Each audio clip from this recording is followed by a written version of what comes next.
Hello and welcome. It's a pleasure to see so many old and new friends. My name is Susan Silk. I was the first director of policy and education at NIH OLA.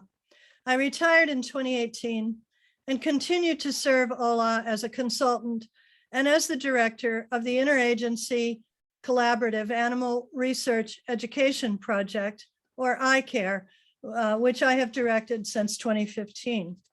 The ICARE project provides training that empowers U.S. institutional animal care and use committees and their institutions to improve animal welfare and increase compliance with federal standards while minimizing regulatory burden.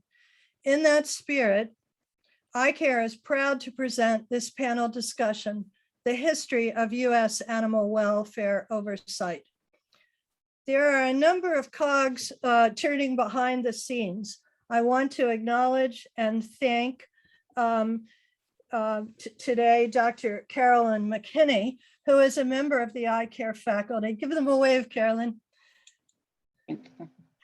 She is the USDA's National Policy Senior Staff Veterinarian for Exotics and Marine Mammals. For this broadcast, Carolyn is also the time czar and will help the panel stay on schedule. Amy Chung is the Director for Animal Care and Use Program at Virginia Commonwealth University. She's providing technical support to our panelist, Charlie McCarthy. And Erin Heath of Event Source Professionals is a member of our administrative team. She supports our technical and administrative aspects of our program. During the live broadcast, you may text or private chat Erin through the software chat box if you have any technical issues. Our panelists have many interesting stories to tell, and we have a full agenda today. So we will not be accepting live questions. And now it is my pleasure to introduce the moderator of our panel discussion, Ernie Prentice. Ernie is also a member of the ICARE faculty. Ernest D. Prentice, PhD, is Professor Emeritus, Department of Genetics, Cell Biology and Anatomy at the University of Nebraska Medical Center. During his 45-year career at UNMC, he served as the Associate Vice Chancellor for Academic Affairs, the IACUC Chair, the IRB Executive Chair, and the Institutional Official for both Animal Care and Use Program and the Human Research Protections Program. That's a lot of jobs, Ernie, and we are honored that you took on this additional job for us today. Thank you, Susan. It's really my pleasure. Again, welcome everyone. I'm really happy that you can join us. You know, history is a really fascinating subject, and I think this is going to be a really interesting few hours for all of us. And we're fortunate to have our expert panelists who are really renowned in their career achievements. We have 9 panelists. And I would like to now introduce each of our panelists. But before I actually do, please recognize that I simply cannot do justice to their long and storied careers within the time allocated.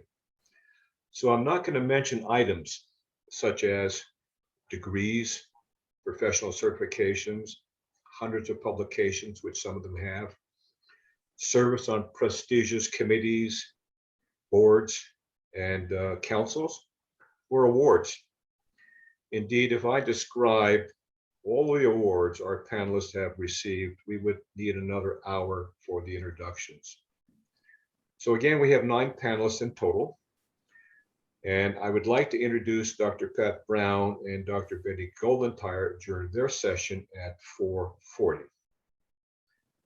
I will introduce the other 7 panelists in alphabetical order, with the exception of Dr. Charles McCarthy, who I would like to hold for last. because we have a special part of our program devoted to you, Charlie. So, beginning with Taylor Bennett. Wave, Taylor. Taylor's in Hawaii, as you can see. Taylor spent 36 years at the University of Illinois at Chicago, overseeing their animal care and use program. The last 10 of those years, he served as the Associate Vice Chancellor for Research Resources, where he oversaw 14 campus-wide research support core facilities. He currently is a management consultant in the area of program evaluation and regulatory compliance, and serves as the Senior Scientific Advisor for the National Association of Biomedical Research. We all know that association by the acronym NABR, N-A-B-R. So welcome, Taylor. Thank you. Next, I would like to introduce Dr. Jerry Collins. Wave, Jerry. There you go. Dr. Collins is Professor Emeritus of Anesthesiology at Yale University School of Medicine. He served as chair of the Yale IACUC for 11 years. Congratulations, Jerry. That's a long time. Dr. Collins developed and served as the first chair of the Society for Neuroscience Committee on Neuroscience Literacy, and worked closely with the National Association of Biomedical Research, again, NABR, in efforts to educate the public about the importance of animals in research.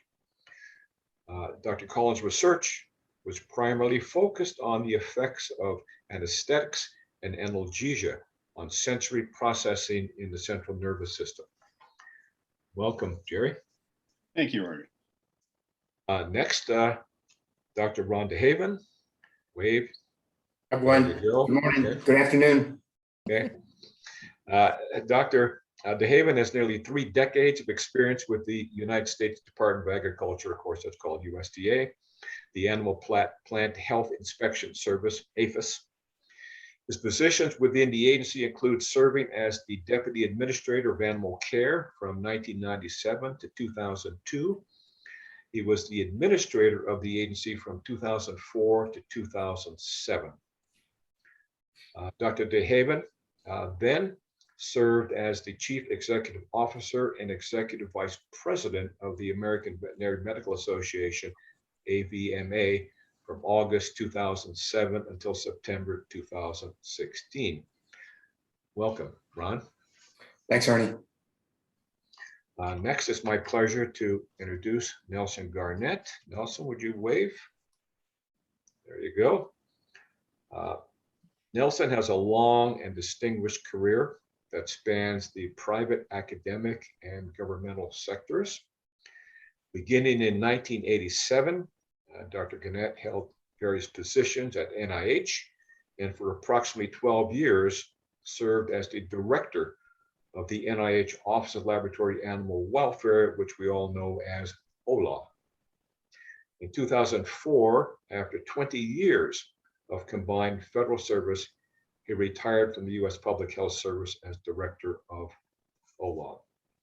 Knowing Nelson, I'm sure that he has not really retired, nor really ever. Welcome, Nelson. Thank you, Ernie. Next, Dr. John Miller. John, would you wave to our crowd? Thank you. Dr. John Miller served in the U.S. Army for 16 years, where he worked in and directed laboratory animal care and use programs.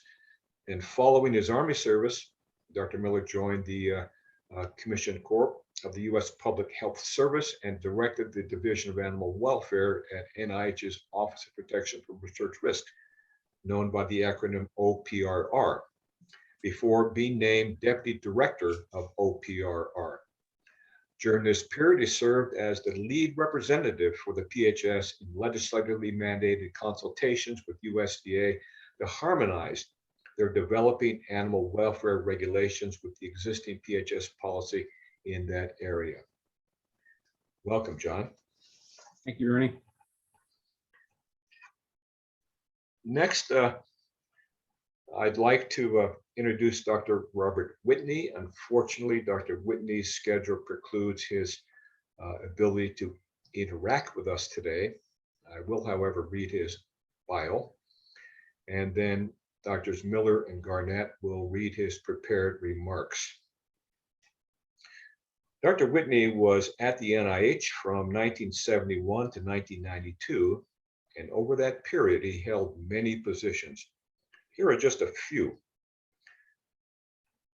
He was on the board of scientific directors. He was director of the Office of Animal Care and Use. He was also chair of the NIH Animal Care and Use Committee from 1972 to 1992. Jerry, he's got you beat in terms of longevity as an ICUC chair. And he was chair of the U.S. Government Interagency Research Animal Committee, also known by the acronym IROC, from 1984 to 1994. And as you'll probably find out later, that was an extremely important committee. Then from 1992 to 1994, Dr. Whitney served as the Deputy Surgeon General, United States Public Health Service. When he retired,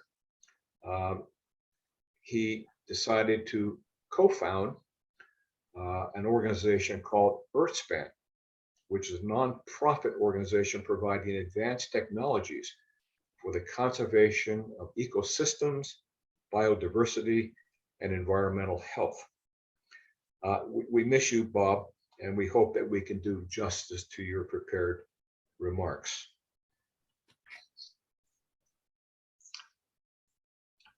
Next is one of my favorite parts of the program, and that is a tribute to Dr. Charlie McCarthy. It's actually the first of three. So, ladies and gentlemen, it's now my distinct privilege to have this opportunity to offer a well-deserved tribute to Dr. Charles R. McCarthy. Dr. McCarthy is a giant in the field of research ethics applied to human subjects research, as well as research involving laboratory animals. I'm really fortunate to have known this remarkable man since 1981. He has been a valued mentor to me and to many others. Charlie is a caring spirit who has always been unfailingly generous with his time and intellect. He knows more about ethics and regulation research than most of us will ever know. Since time is limited, I will skip Charlie's formative years and move to the 1950s. Charlie was ordained as a Catholic priest in 1956 as a member of the Paulist Fathers.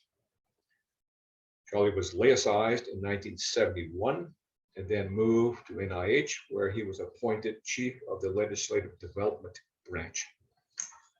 For those of you who are old enough to remember the 1960s and 70s, there was a series of horrific exposés of unethical human subject research, with the Tuskegee syphilis study topping the list.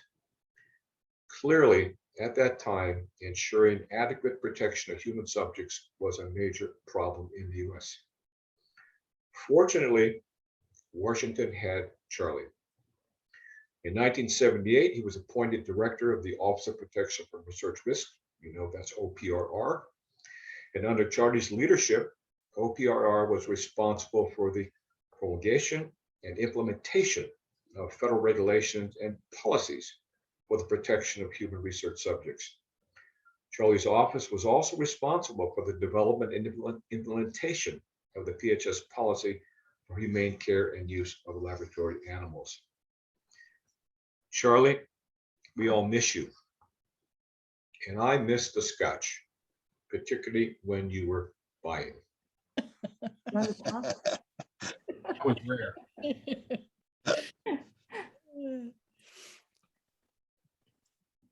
On behalf of all of our panelists and the hundreds of today's attendees, thank you for all that you have done for the humans and the animals that serve as research subjects to make this a better world. Now, Charlie, as we proceed through the history of U.S. animal welfare oversight, I hope you will correct us if we get it wrong, because you have lived that history, which we'll be talking about. And now I would like to invite Dr. John Miller to say a few words about his friend and colleague, Dr. Charles R. McCarthy. Hey, Charlie, how you doing? I realized when I started thinking about a tribute to Charlie McCarthy, a couple things. One, I have 4 minutes to do it, and that's impossible. But when I thought about it a little further, it came to me that all of what I was thinking about related to me, how he influenced my life. But this was supposed to be a tribute to Charlie. So my second realization was, these days we hear the term, well, the younger ones of us hear the term influencer. Now, Charlie's no Ariana Grande or Kim Kardashian, but he is an influencer of the highest order. And he was a major influencer long before that word became a noun. So I have my little personal tribute to my boss, my mentor, my colleague, my occasional golf buddy, my occasional scotch drinking buddy, but mostly my friend.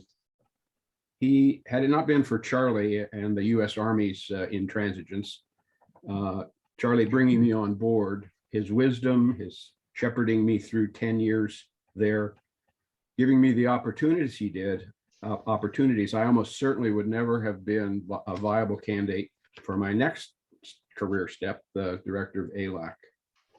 So I, in fact, owe over half of my career to Charlie McCarthy. The non-checkered part is Charlie's part. His direct contributions, and Ernie alluded to them, to human subject protections are widely known. The National Commission, the Belmont Report, 45 CFR 46, Human Subject Regulations, and OPRR guidance after that. They all have not only Charlie's fingerprints on it, they have his brain prints on it. Those were Charlie's.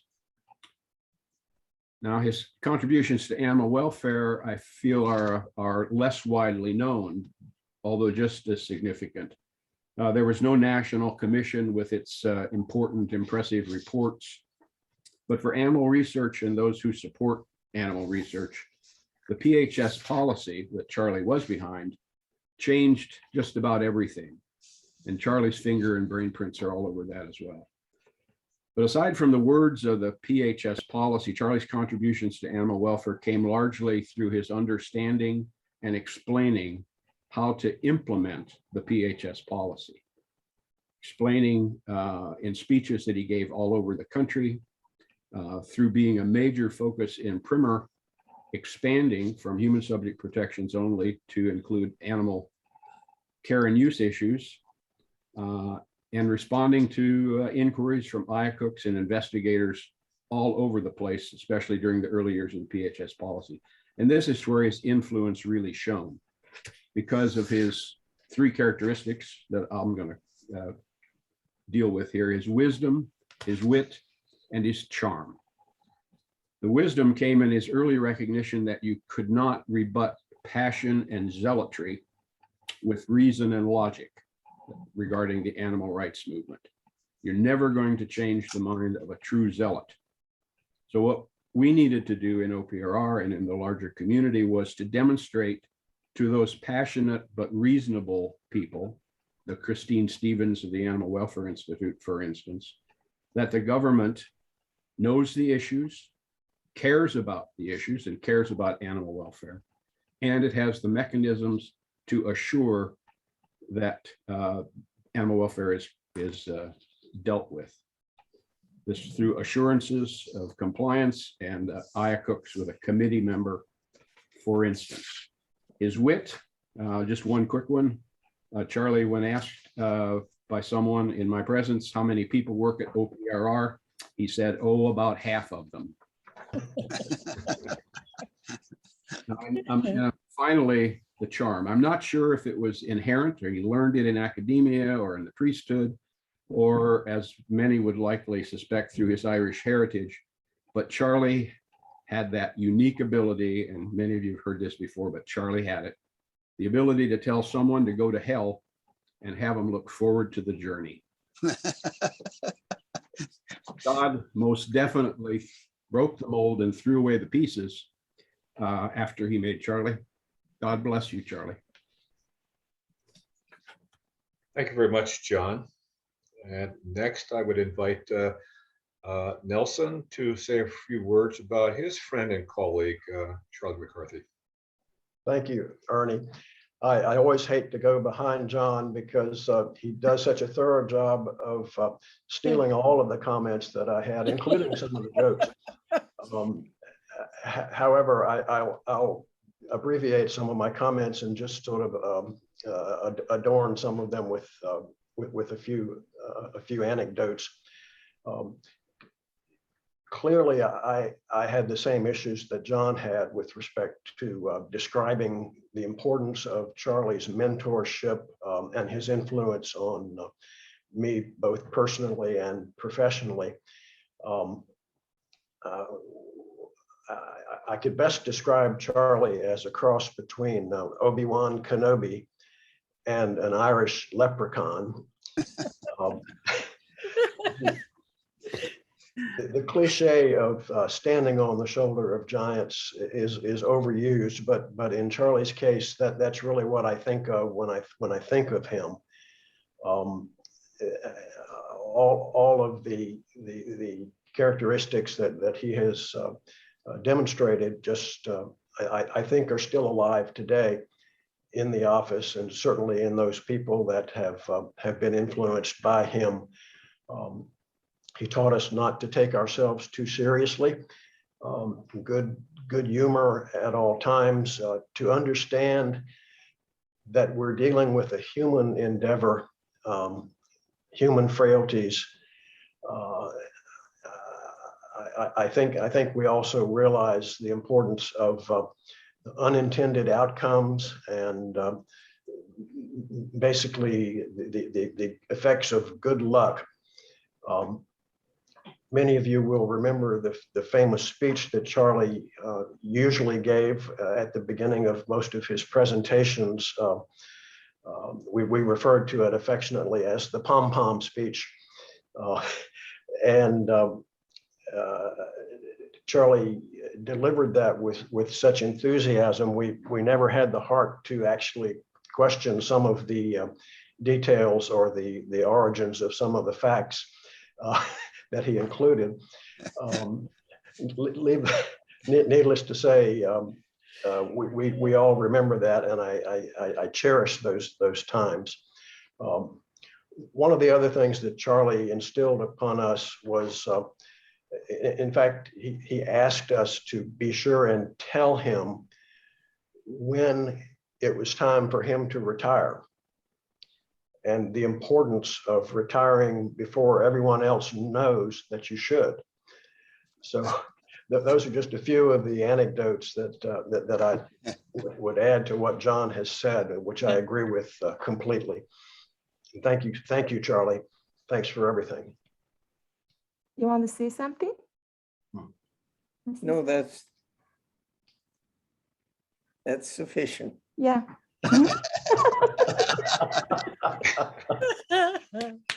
Okay, all right. Again, Nelson and John, and thank you for all you've done again, Charlie, for all of us in the field. Okay, let me briefly go through the format for the day. We're almost right on time. We're about a couple minutes over. We'll make that up. We have 11 sections for our program, which is going to end at 5:30 with 3 short breaks. Each section has a topic and a time allocation for that topic.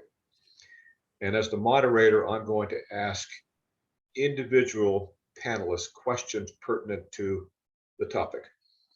Other panelists may decide to chime in if they wish. The goal is to provide all of our attendees with both insight and appreciation for how the U.S. animal welfare system evolved over time, in order to promote good animal welfare, and good science. You know, it's up to the next generation, which is all of you younger folks, to protect and further evolve our system in this country, which is really the envy of most of the world. That said, we're going to move on to a section called A Career Well Spent. I'd like to begin with John. John, what led you to become the first director of the Animal Welfare Division of OPRR and serve in that role from 1986 to 1996? Well, Ernie, thanks. It's one of those right place, right time stories, although it really seemed to me at the time that that's what it was. I have a saying that my grandchildren all know, and it is the following, especially when they're upset, like by really important things like the Wi-Fi is not working right or something like that. I tell them, listen, there are a bunch of big deals in life, and this isn't one of them. However, I also have a second saying that is what it first seems like the worst thing that could possibly happen turns out to be, if not the best, then a really good thing. So with that as a background, my planned 20-year career in the United States Army hit a snag at 16 years when I was directing a program of lab animal medicine surgery at Uniformed Services University, the military's medical school, when the Army decided they needed to reassign me to Panama to inspect food, which is another thing veterinarians do in the Army besides research and research support. Well, I argued with them that the Army had a really significant investment in me. During the time 16 years, I had received training in lab animal medicine. I got board certified in lab animal medicine. They sent me to graduate school at UC Davis for 3 years, but those arguments fell on deaf ears, as they frequently do, arguing with Army assignment people. So my options were few. I could either suck it up and do that, or the option of calling Bob Whitney, my old friend over in the Public Health Service, to see if there was anything available in the commissioned corps so I could continue to be in a uniformed service. And at first, no positions, he said, but almost immediately he called and said, hey, John, I got this. I just heard about this. There's a new position for a veterinary officer at this office called OPRR. Would you like to go have an interview? I said, absolutely. So that led to my first meeting with Charlie. And we had our interview, and I put that in air quotes because my memory of it is it was mostly storytelling and jokes and very little interviewing in the standard traditional sense. It's hard to describe how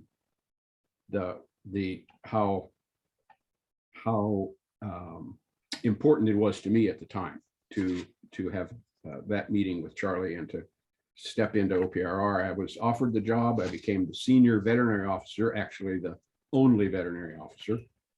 There had been one veterinarian in OPR earlier, but he was not a lab animal medicine trained person. But with wider departmental and HHS, PHS responsibilities and higher public visibility, which led to more funding, they could add to the staff and create an education program to go along with that. So in 1990, the Division of Animal Welfare was created.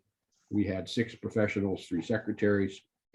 Charlie retired in 1992 to go to academia, and I became acting director of OPRR for 9 months. One of my proudest moments. I retired in 96, as Ernie said, as deputy director, and that pretty much summarizes how I came to be and what I did at OPRR. Thanks very much, John. Let's move on to Ron. Ron, what led you to nearly a 3-decade career in leadership roles at USDA APHIS? A remarkable time period. You know, Ernie, I was thinking about this, and if I knew then that I was going to have to deal with the likes of Taylor Bennett and Ernie Prentice, I might have thought twice about it. And that's a dangerous thing to say, knowing that Taylor's going to be following me. But seriously, I too ended up in APHIS after a short stint in the Army, and at the time couldn't afford to buy a practice in small animal work and couldn't afford to work as an associate. So I ended up working for APHIS. And what I found was that the mission of that agency, protecting and promoting animal agriculture, is so important. And the agency does it so well that all of the positions I held, I found really rewarding. And that goes from a field veterinarian in Kentucky dealing primarily with cattle farmers and brucellosis issues to later as a senior executive with overall responsibility for a number of disease and pest control and eradication programs.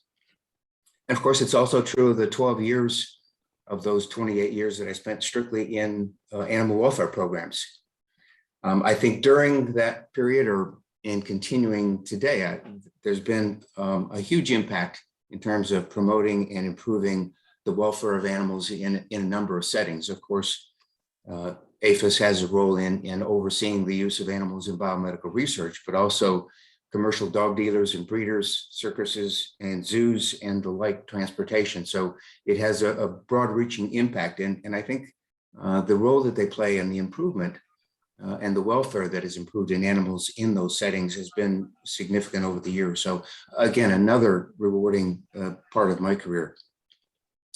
Part of this influence of APHIS is the fact that even though they're a regulatory agency, they have a culture of working collaboratively with the industries that they regulate. So it's not a I gotcha mentality, but rather how can we meet the regulatory intent while at the same time meeting the needs of the industries we regulate, whether that be animal production, plant production, or in this case, use of animals in biomedical research. And so I think we brought that culture really to the forefront, especially in the animal welfare arena.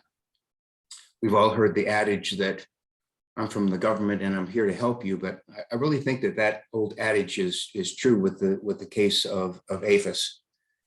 Of course, it is a regulatory agency and occasionally the need arises to use that enforcement authority. But I think we have learned and practiced over the years very well that voluntary compliance is easier to achieve, it's longer lasting, and it's more effective. So again, just all of the positions I had with APHIS, I found really rewarding and truly believe that the agency focuses on promoting and protecting American agriculture in the broad sense of agriculture, which would include animal welfare. And I'll end with just a short quote from my favorite president, Teddy Roosevelt, who said, "Far and away the best prize that life has to offer is the chance to work hard at work worth doing." And that's what I found in my career with APHIS. Thanks, Ernie. Thanks very much, Ron. Nelson, let me ask, what led you to become the director of OLA?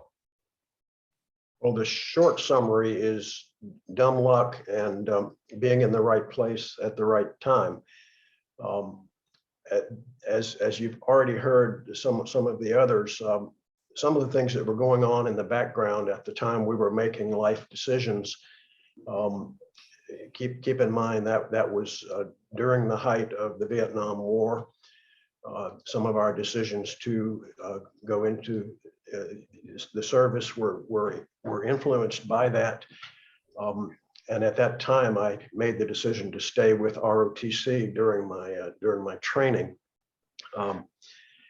After a 4-year service in the Air Force, I did return to my original life plan, which was to do the James Herriot thing, practice small animal medicine in my hometown. After 4 or 5 years of that, one weekend, I was counting the number of emergencies. I think that they were right around 24 emergencies in one weekend, and a light bulb went off. Said, gee, maybe there's something else I would like to do.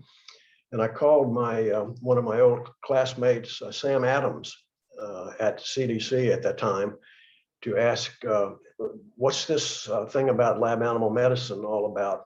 And he gave me a fair amount of encouragement, which led to a residency starting off at the University of Cincinnati under Steele Mattingly, and later transferring to Johns Hopkins under Frank Lowe, John Strenberg, and eventually to the School of Medicine at the University of Maryland. From there, made the decision to take advantage of my military service and enter the public health service at NIH with Child Health and Human Development and the National Institute, NICHD, as a monkey doctor primarily. And it was about that time that I heard from John Miller, who was looking for some help, much needed help, I assure you, to join him at OPRR. And I thought it was a little bit early in my career to be sort of shifting to what I considered at the time mainly administrative sort of activity, but thought it sounded interesting. Maybe it was worth doing for a year or two to gain that experience. And the rest is history. I ended up staying as the director of the compliance division, and then later as the director of OPRR and later OLAW. And that's the story. Okay, thanks very much, Nelson. I'm going to make an assumption that John never bothered interviewing you. Just tell jokes, okay, during the process, right? Okay. Okay.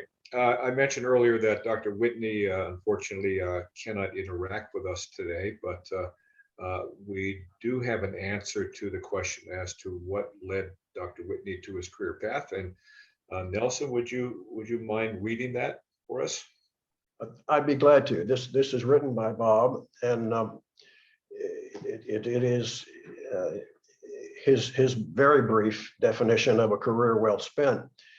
He says, when I graduated with a DVM from Oklahoma State University in May of 1959, I knew I was going to be drafted. I had two choices, either 2 years in the boots on the ground grunts, or 3 years in the U.S. Army Veterinary Corps as a first lieutenant. Easy decision. If that hadn't happened, I would now become a burned out and retired from some small animal clinic in Southern California. After a year at Boston Army Base, which was a pier in the Boston Harbor, I was offered a tour of Europe from Stuttgart, Germany. For almost 3 years, I spent a lot of time in Switzerland, inspecting lovely cheese factories in the Alps, and also other folks who sold presumably food-related products to the US forces in Europe. And this, with emphasis, says, I'm not making this up. One day while sitting at my desk in Stuttgart, I was thinking, God, I love this, but I got to do something else with my life. My sergeant handed me an official looking pamphlet that contained opportunities for higher education paid for by the Army. One of those options was a 2-year program for a master's degree, and then, get ready, training in laboratory animal medicine. It was UCLA, which you know where that is.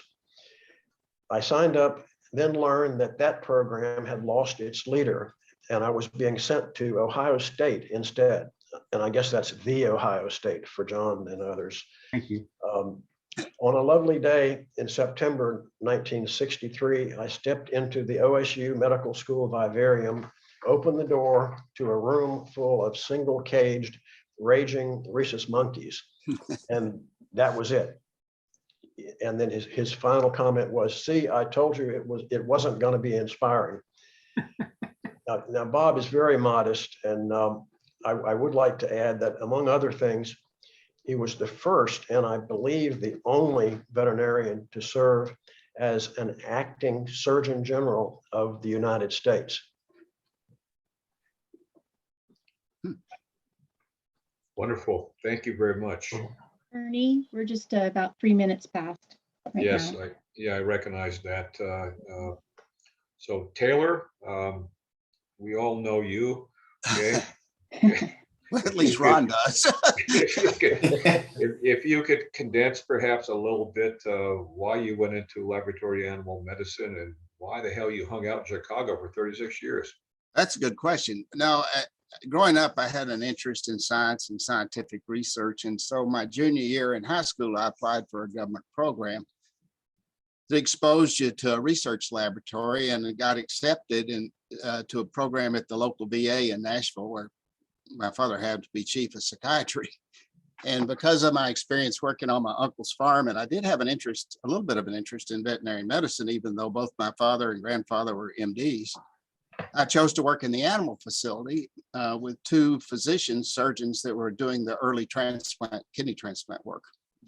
And one of them knew about my interest in veterinary medicine and told me that they didn't need more MDs doing research. They needed more veterinarians. So I decided, well, why don't I go to vet school? And I think I was the only one that went to vet school that was interested in research. In fact, had I known it was going to be so much harder to get in vet school than med school, I probably would have gone to med school. But once I got in vet school, I had a job working to support my family, and people kept asking me at the oil company why I wasn't going to make a real doctor like my daddy and my granddaddy. But during that time, Jules Cash started the lab animal training program, and I'd never heard of lab animal medicine, at the Hines VA outside of Chicago. And my friends at the VA encouraged me to apply to it, which I did with the intent of going back and managing the program at the VA, which was affiliated with Vanderbilt at the time, where I'd actually started school. But then as part of the training program, I was approved to get a PhD at the University of Illinois Medical School. And the plan just didn't work out with Vanderbilt. So I ended up staying at the University of Illinois, where my PhD was in transplantation immunobiology. So I'd kind of come full circle. And as Nelson and John said, I guess I just ended up being at the right place at the right time. Okay. Thanks, Taylor. Appreciate that. And last but certainly not least, Jerry, you were at Yale and they convinced you to become chair of the IACUC. How about that? Why? Why'd you accept it? That's a very good question. I'm also asking myself, why did I accept following all these great speakers? This is going to be tough. Unlike several of the folks, I was not at the right place at the right time. I was at the wrong place. I had been a newly minted assistant professor in the early 1980s, was doing neuroscience research. And because of the species I was working on, it was clear to me that the very active animal rights folks at the time would probably be targeting me. So I went to the university administrators and asked them, what plans did the university have in place to help protect investigators and help them should that happen? And the answer I got was, that's a very good question. Why don't you form a committee and chair the committee and come back with some recommendations? So to make a very long story short, as a result of that recommendation in that committee, I ended up being a spokesperson for the university on why animals were used in research, ended up being very involved in the creation of a statewide organization. At the time, there were 4 drug companies in the state, so there was a lot of interest in this issue, and we tried to come together and figure out what we could and should do. And one of the major issues was trying to educate the public about why animals were being used and how they were being used.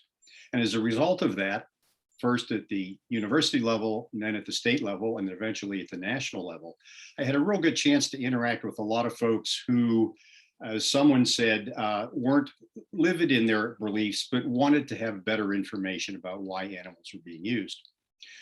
So I've been doing that for a while. The first chair of the IACUC at Yale wanted to step down. I was asked to consider it. And although the animals were in great shape at Yale at the time, the whole IACUC process, perhaps the best way to put it is, left a lot of opportunities for improvement.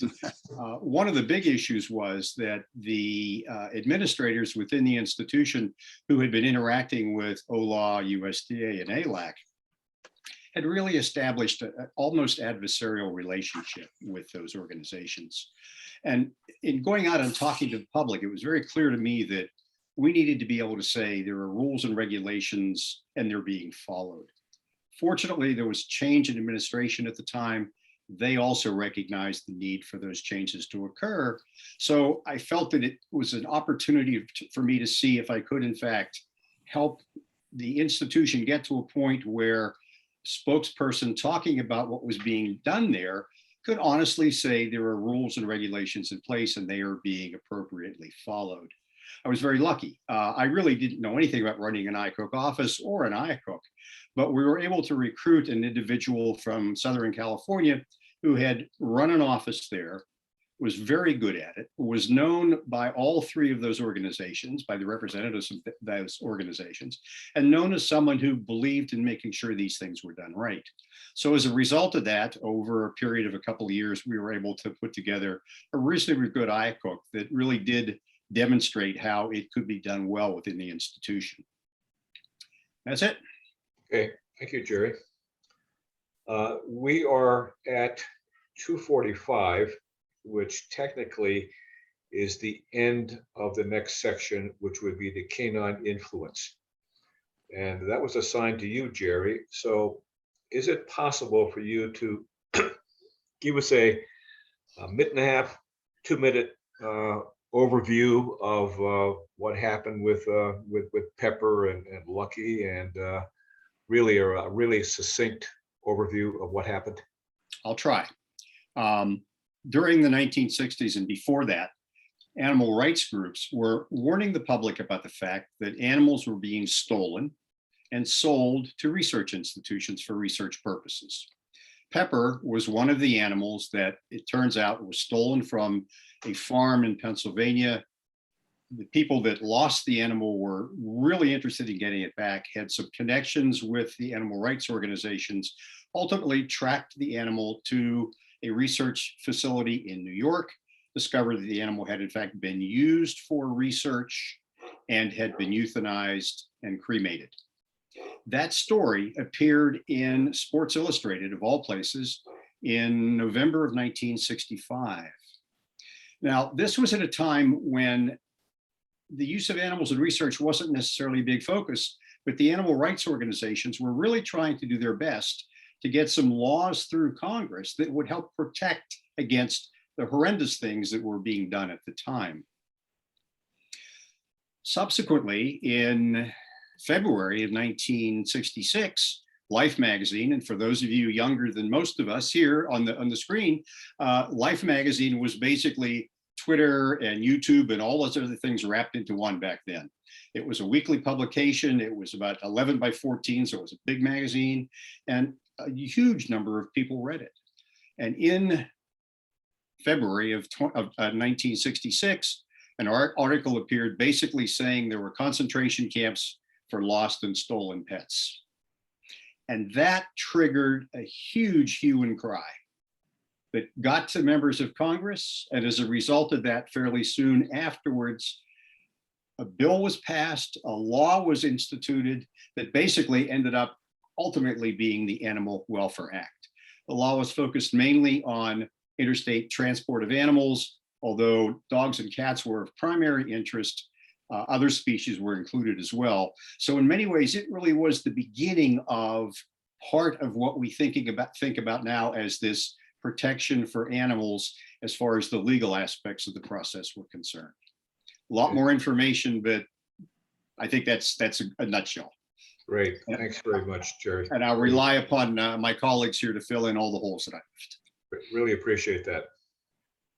Harry, Okay, I think we should include that Pepper was a Dalmatian. yes, Okay. Pepper You was. picked him as an animal the whole time. He was a canine. Yeah, He was, a yes. beau- Thank yeah, you, Susan. Yes. Yeah, a beautiful Dalmatian from the Lackawanna farm in Pennsylvania.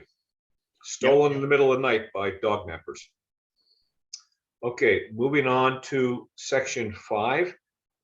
We are a little bit over now. We're 3 minutes over. We'll catch up, and perhaps I can read fast. yeah, John, you could perhaps catch us up. Now, the title of this section is Interaction Within and Among Federal Agencies. It's really part 1. And Bob Whitney graciously provided some information that John will read. Thank you. Yeah, and typical, before I read it, typical of Bob, it's got almost nothing about his role in it, which was enormous, of course. And he's titled his presentation here, Dr. Joe R. Held in the Rocky Road of Non-Human Primates and Biomedical Research. Dr. Joe, not Joseph, R. Held was director of the NIH Division of Research Services and my boss from 1972 to 1984. His leadership and experience concerning non-human primates in biomedical research spanned 4 decades, from 1955 to 1995.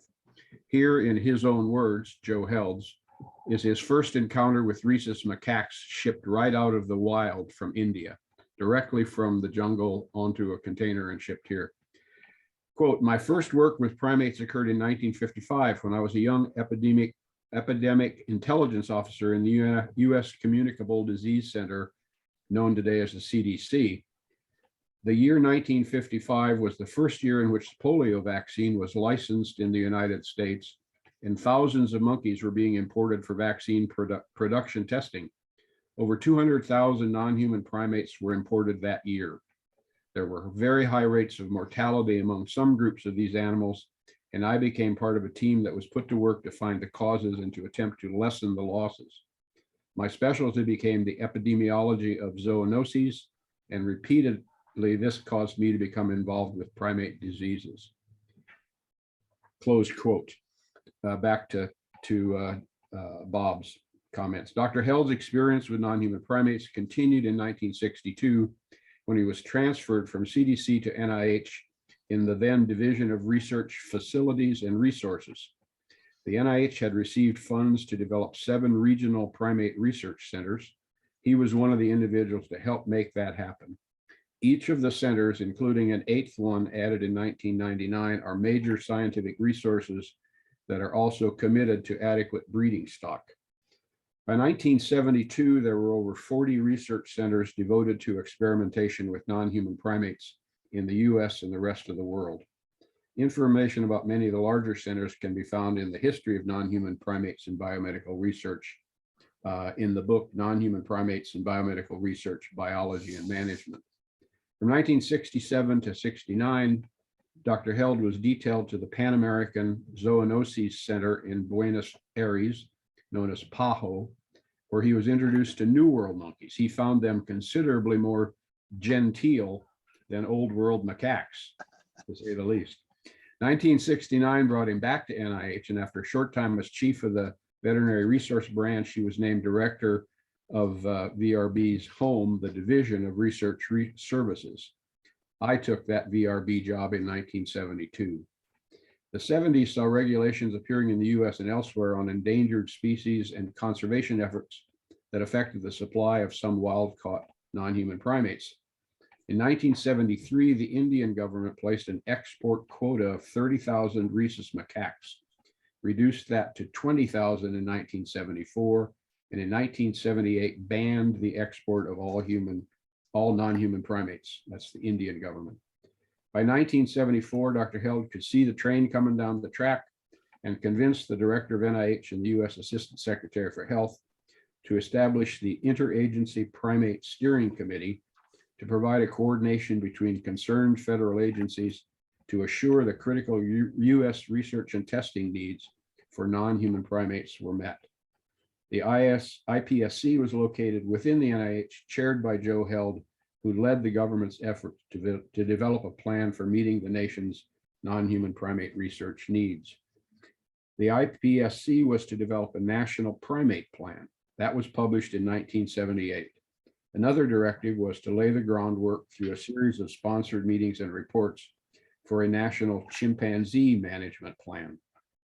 The role of chimpanzees in biomedical research is absolutely worth the time to go into, but not for this short essay. We can say that almost all of these magnificent creatures are comfortably retired from biomedical research. The IPSC plan promoted a number of projects to start breeding colonies here and abroad. These projects were and are helpful, but have never been sufficient to meet US needs. Well over 100 species of non-human primates are found in both the Old World and the New World. None of these species is indigenous to the continental United States. By now, you folks are thinking all this monkey business is interesting, but what's the connection between it and the history of US animal welfare oversight? That connection began soon after an NIH veterinarian, Thomas Wolfley, joined Joe and took the job as executive secretary at the Primate Steering Committee. Along with his veterinarian DVM degree, he had a PhD in comparative animal behavior. Tom said that came in handy dealing with some of the members of the committee. It was the early 80s, and folks in Europe were developing international regulations and policies for all vertebrate animals in biomedical research.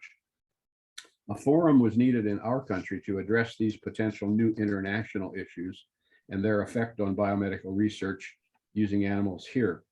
Using the IPSC member agencies as a starting point, then Assistant Secretary for Health directed the director of NIH at the time to expand the IPSC to include all interested federal agencies in the renamed Interagency Research Animal Committee, IRAC. We've heard that before today. The first issue that Joe, Tom, and agency members started work on would become, get ready, the U.S. government principles for the utilization and care of vertebrate animals used in testing, research, and training, AKA the principles.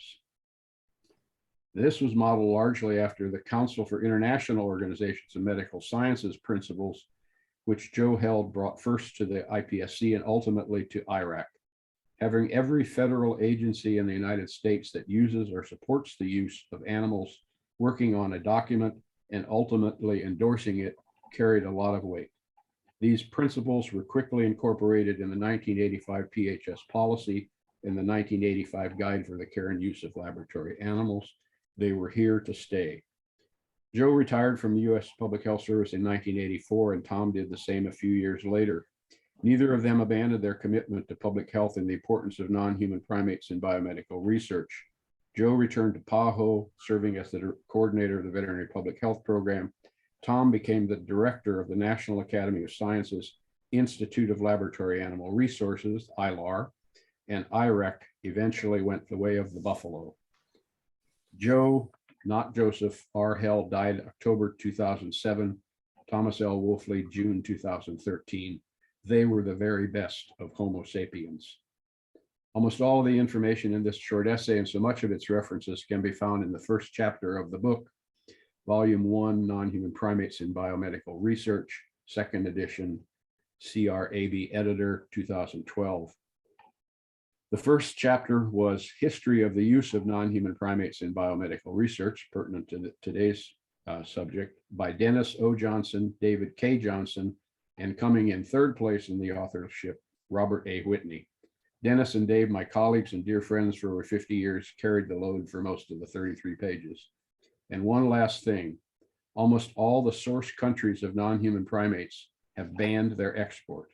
This country really needs a self-sustaining national program of breeding colonies of non-human primates for biomedical research. That's it. Thanks very much, John. As you can see, the system that we enjoy now came from an awful lot of hard work and dedication of pioneers in the field who had the foresight and the energy to work to develop our system.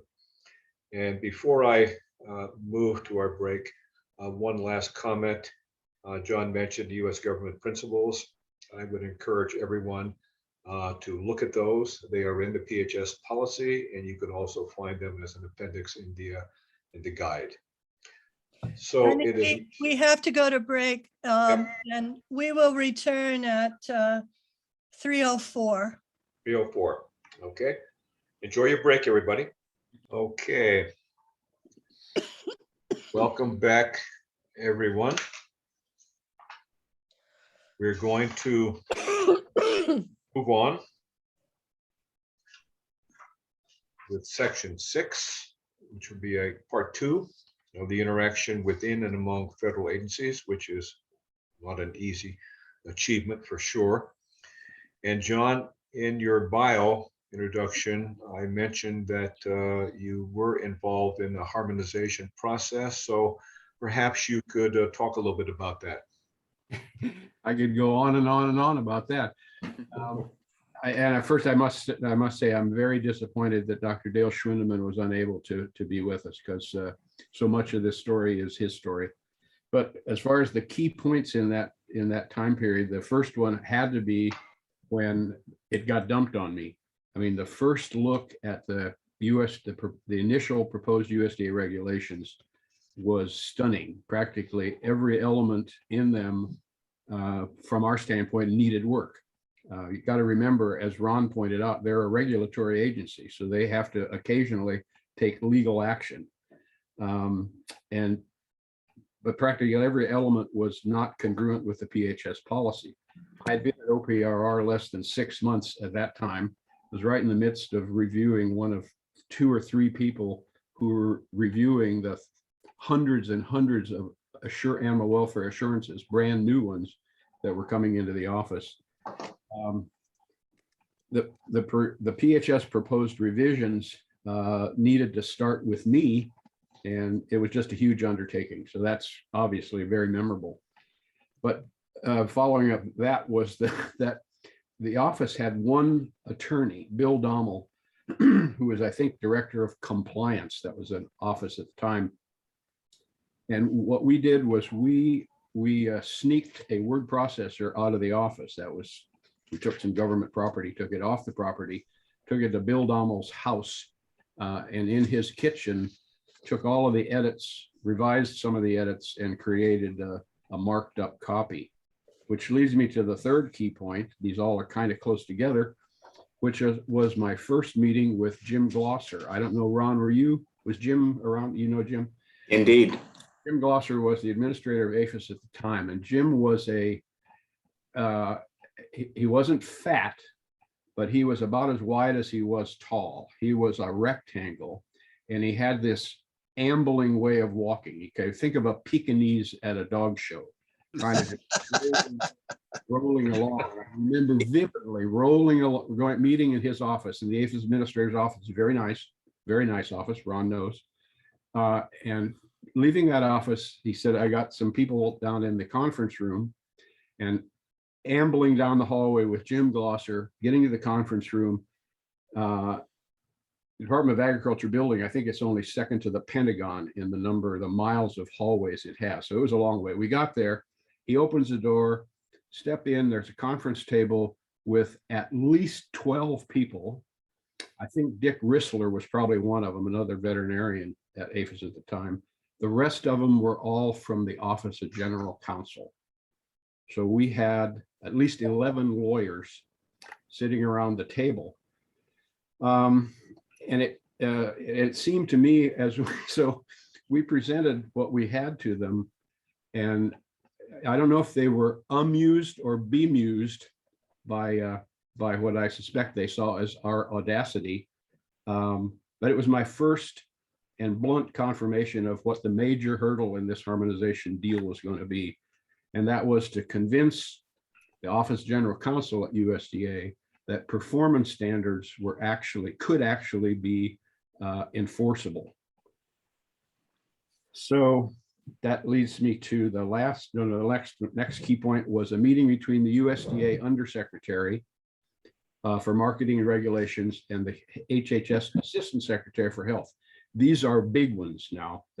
The Undersecretary for Marketing and Regulations is very highly placed in USDA, and the Assistant Secretary for Health in HHS is like the top person for health in Health and Human Services. So we had a meeting with the two of them. I was there. I suspect Charlie was there as well. The USDA Undersecretary at the time, and maybe Ron knows her name, but she was a cattle rancher originally. Last name Smith. From California, I think, yeah. Yeah.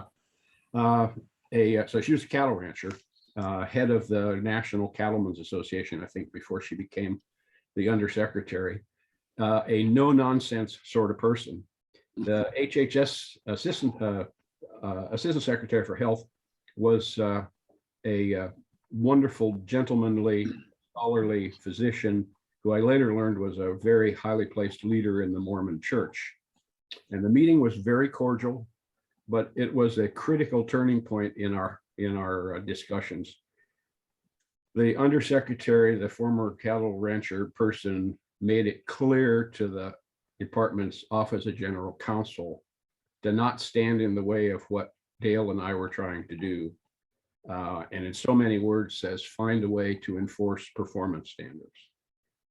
So that's it, except for one, I got to clear something up. Many of you may know the story about Dale Schwindeman and I being locked in a room somewhere and told we couldn't come out until we had a final product. You know, I don't remember that as being a key turning point. I vaguely remember it. What I remember about it is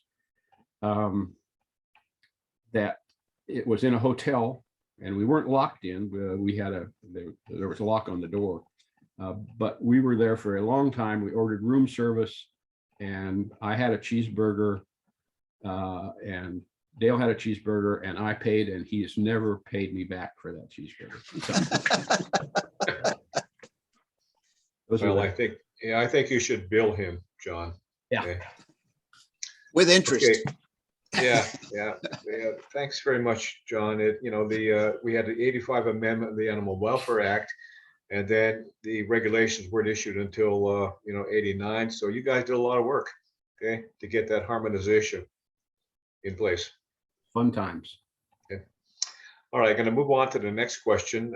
I'm sure that a lot of you recognize that there was a lot of animal rights activities during the 1980s. There were, break-ins and protests, etc.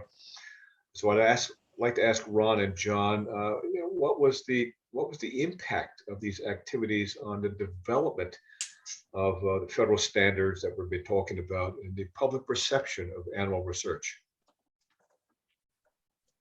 Go first, John. Go ahead, Ron. Yeah, thinking back to the 1980s, and this was really when I was first getting involved in animal welfare issues and thinking about moving to Washington, D.C. and taking a national role in this. I do recall very vividly that over 50% of the correspondence and communication coming into the Office of the Secretary of Agriculture had to do with animal welfare issues. So here you have literally the smallest program out of literally hundreds of programs in the Secretary's portfolio that was generating more than half of the correspondence coming into his office. At the time, the Animal Welfare Oversight Function, administration of the Animal Welfare Act, was within APHIS's Veterinary Services Unit. So at the time, APHIS was really focused, or veterinary services within APHIS was really focused on livestock and poultry diseases. Brucellosis was the big money project. A lot of the funding for other programs really was supported by brucellosis funding.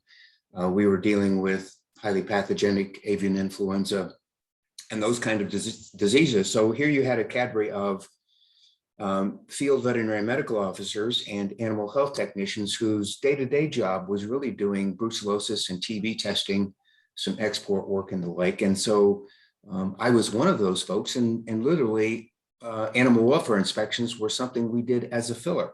So if we didn't have a herd lined up to do brucellosis testing, we would go to the local research facility or dog dealer, as the case may be, and do our inspection. So at the end of the day, you had a cadre of inspectors, probably 500 or 600 at the time, whose primary role was livestock and poultry disease programs, and we kind of did animal welfare as a filler.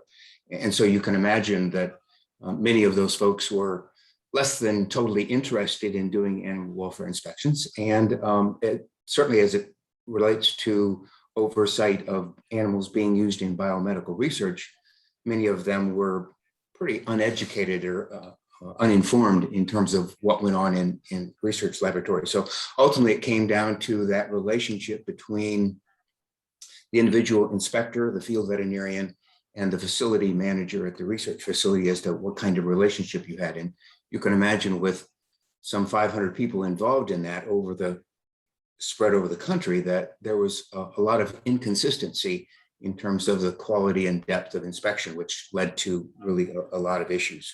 So, you have this very important program that is increasingly getting more interest from the public, as evidenced by all the correspondence coming into the Secretary's office.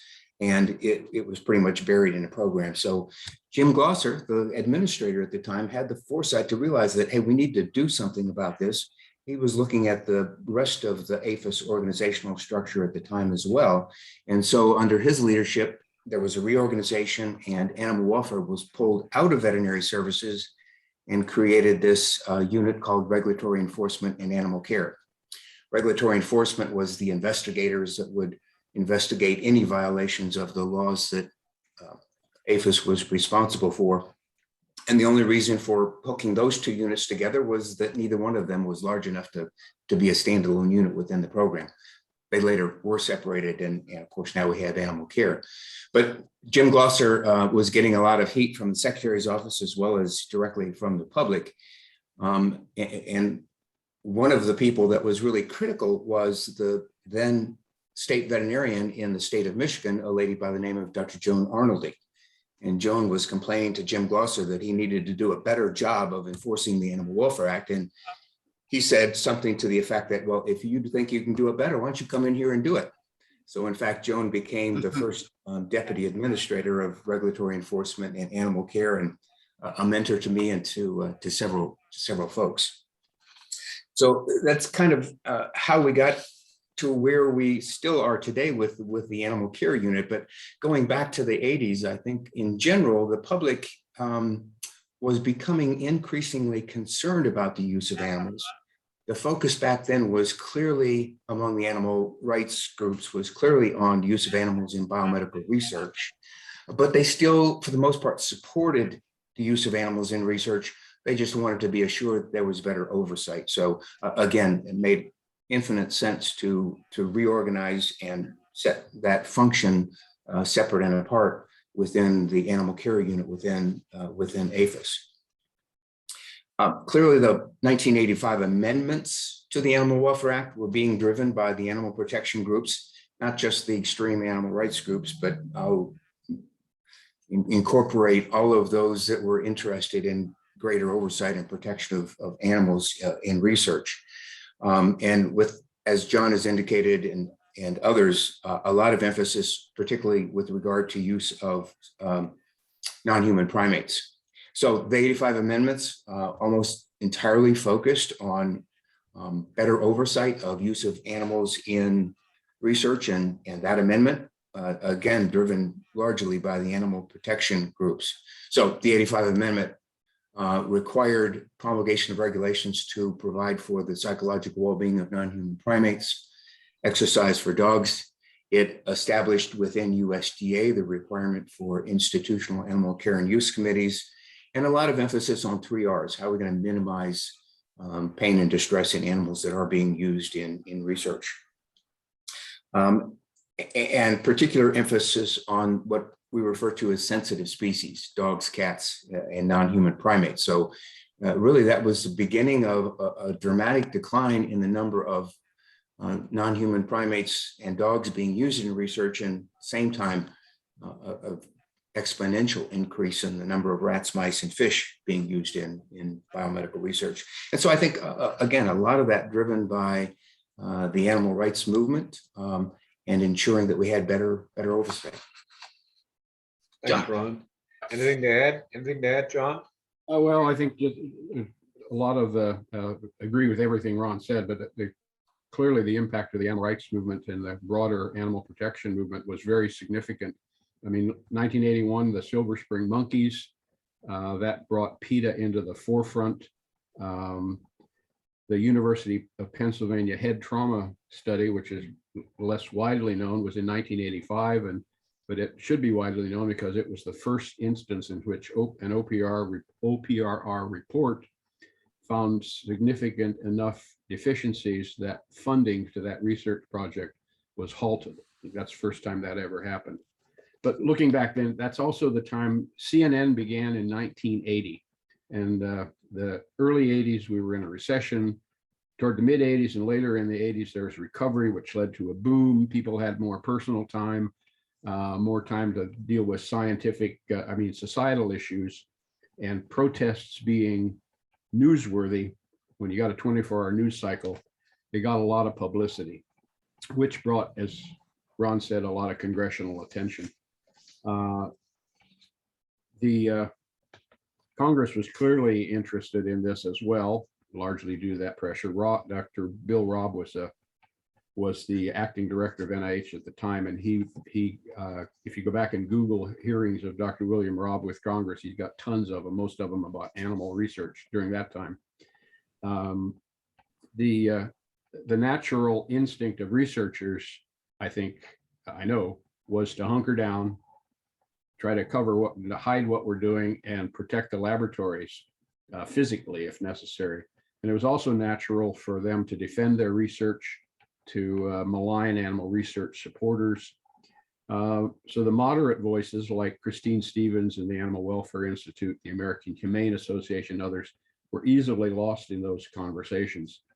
But the research community, largely led by NABR, Frankie Troll, specifically the founder of NABR, and her troops, the key in both pushing for, they were key in both pushing for performance standards and encouraging researchers to explain their work to the public, critically important. So finally, I'd like to think that the animal protection community and the research community have come to see the PHS approach along with ALAC accreditation as being part of this demonstration that we are in fact committed to animal welfare. Okay, thanks, John. I'm going to move on, and you're up again, John, and I'm going to alter the question slightly. Okay. The question is, what do you believe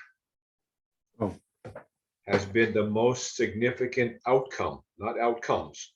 Well, I only have one. Pick one of the 1985 PHS policy and the subsequent harmonization of with the AWA regulations. Number one, overall, it stood the test of time. That's the biggest outcome I see from that we're still living with it. Nelson probably is going to talk to this, but the other major outcome was the shift of responsibility for animals in research, animal care and use, from the individual researcher to the institution. Acceptance of performance standards, I'll just read my bullets, and the bottom line, institutional programs of animal care and use got better and animal welfare improved. Okay, thanks. I'm trying to still catch us up a bit. We can go back and revisit these questions in a moment if we need to. Ron, what do you believe to be the most significant impact, the number one impact of the AWA regulations in improving laboratory animal welfare? I'll go through bullets like John did, because I don't know that I'm prepared to say one impact. But let's not forget too that the initial focus, as Jerry pointed out, for the 1966 Act was to get a handle on dogs being stolen and ending up in research facilities, the Pepper story. And then there was subsequently several amendments that expanded the scope of the Act itself and the regulations implemented because of it. So I think the biggest impact has been this two things: collaboration, coordination between NIH, specifically OLA and USDA, and this emphasis on not just meeting the physical needs and the facility requirements, but going to meet the more social behavioral needs of animals through psychological well-being of non-human primates, exercise for dogs, and the like. So, and then third thing, I'll copy John here. I think even from a USDA perspective, where we would go in and do an inspection and really focus on the facilities and what was happening and hold individuals responsible. Now those inspections largely focus on evaluating the effectiveness of the IOCOOK and being that primary, having that primary role and responsibility for ensuring compliance at a facility. So all of those things collectively, I think, have ultimately led to far improved animal welfare, but at the same time, doing it in a way that I won't say doesn't restrict biomedical research, because it certainly does, but minimizes that impact. Okay, thanks, Ron. Nelson, we've mentioned OPRR, we've mentioned OLAW, and at one time, the Human Subject Protection Division and the Animal Welfare Division was within OPRR. And then there was a change. And then what happened? Why did this change? Why did the Human Subject Division go up under DHHS and the Animal Welfare Division become OLAW and remain under NIH? What happened? I'd like to enlist your help, Jerry's and John's, and anyone else that would like to help me out in this explanation. I certainly have I have some opinions as well as some facts to deal with that. What was going on the human side at the same time we were promulgating USDA regulations and coordinating them was the long evolution of the common rule and federal regulation dealing with human subjects research. A whole series of events, departmental advisory committees looking at these questions. It was fundamentally different on the human side from the animal side, in that human research subjects were protected by a regulatory structure, and there's a fundamental difference between regulation and policy. A decision was made to move the entire office, animal and human actually at the time, to the Office of the Assistant Secretary for Health at the culmination of those studies of human subjects protection. And I believe there was a perception of conflict of interest on the human subject side, where the institution, or the institute rather, that was funding the research was also responsible for investigating and for enforcing those regulations. And again, because of the fundamental difference between regulation and policy, that NIH is certainly not technically a regulatory agency.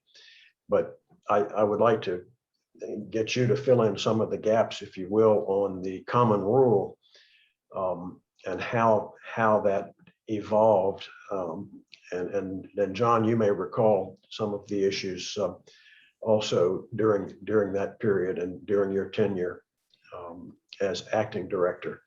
Yeah, well, what happened in the 1990s, the first shutdown of research by OPRR occurred in 1994, I think October, at Rush Presbyterian St. Luke Hospital in Illinois. And that was a shocker. I mean, they shut down all federally funded research. And of course, I read about it. And indeed, we had some graduate students who are working on their PhDs in collaboration with folks at Rush Presbyterian, and they had to halt their research. And then the biggie came not long after that, Duke University. And then there was a cascade of human subject shutdowns. They went all the way to really the last one, which was the real biggie, and that was Hopkins. So OPRR at the time was under Gary Ellis, who was the director. And clearly there was a lot of heat placed upon him because, you know, there's something wrong with the effectiveness of the existent regulations, which at the time was the common rule. And apparently IRBs left and right, according to the feds, were violating these regulations. And although I don't know all of the politics, I made an assumption that it was felt that perhaps the Human Subject Division should be now placed under DHHS as opposed to remaining under NIH. I also know that Gary Ellis was under a lot of fire for basically engaging in research shutdowns without consulting with his boss. So there's lots of interesting things happening at that time. Of course, I'm not privy to what was going on in your office, okay, as to, well, were there debates? Do we remain in NIH, or should we move up to HHS? I don't know any of those kinds of details. I just know that it was these shutdowns that precipitated in part that move, as well as NIH under Shalala requiring, okay, or not under HHS, rather, requiring protection of human subject training for any investigators with NIH grants that had human subject research components. That also led, and John, you can talk about this, that also led to accreditation, okay, of human research protection programs, because prior to, I think, 2001, we didn't have any. Okay, it didn't exist, even though we've had ALAC since, if I can remember my dates, John, you correct me if I got it wrong, since 1965. So John, perhaps you might want to comment on, okay, what was the pressure to now have accreditation? Well, thank you. I can't really speak to the issue of the separation of the human subjects and the animal, one going to the department and one staying. What Nelson has said makes perfect sense to me. I think the fact that the common rule applied to so many federal agencies, several of which were under HHS, made it logical for HHS to be the place for it to be, rather than down at one of those components, the NIH. As far as accreditation, that started as an idea. I think between Joan Racklin at Primer and I, one time why is there no accreditation program for human subject protections? I mean, it's been around forever. It's accepted. It's seen as being productive and useful and helpful.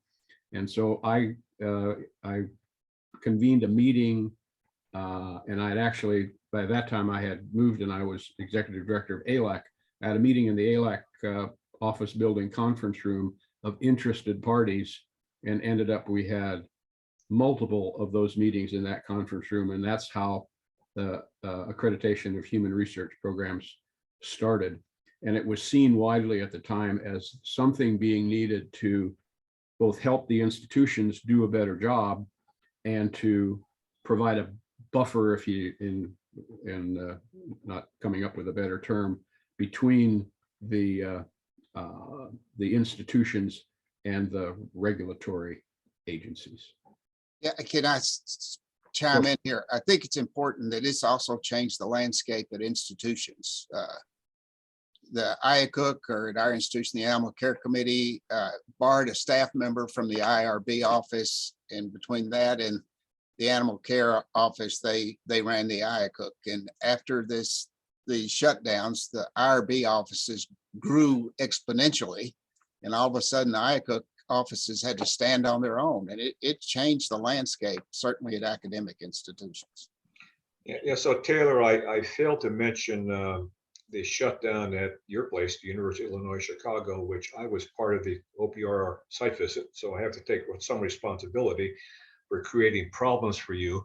You didn't actually.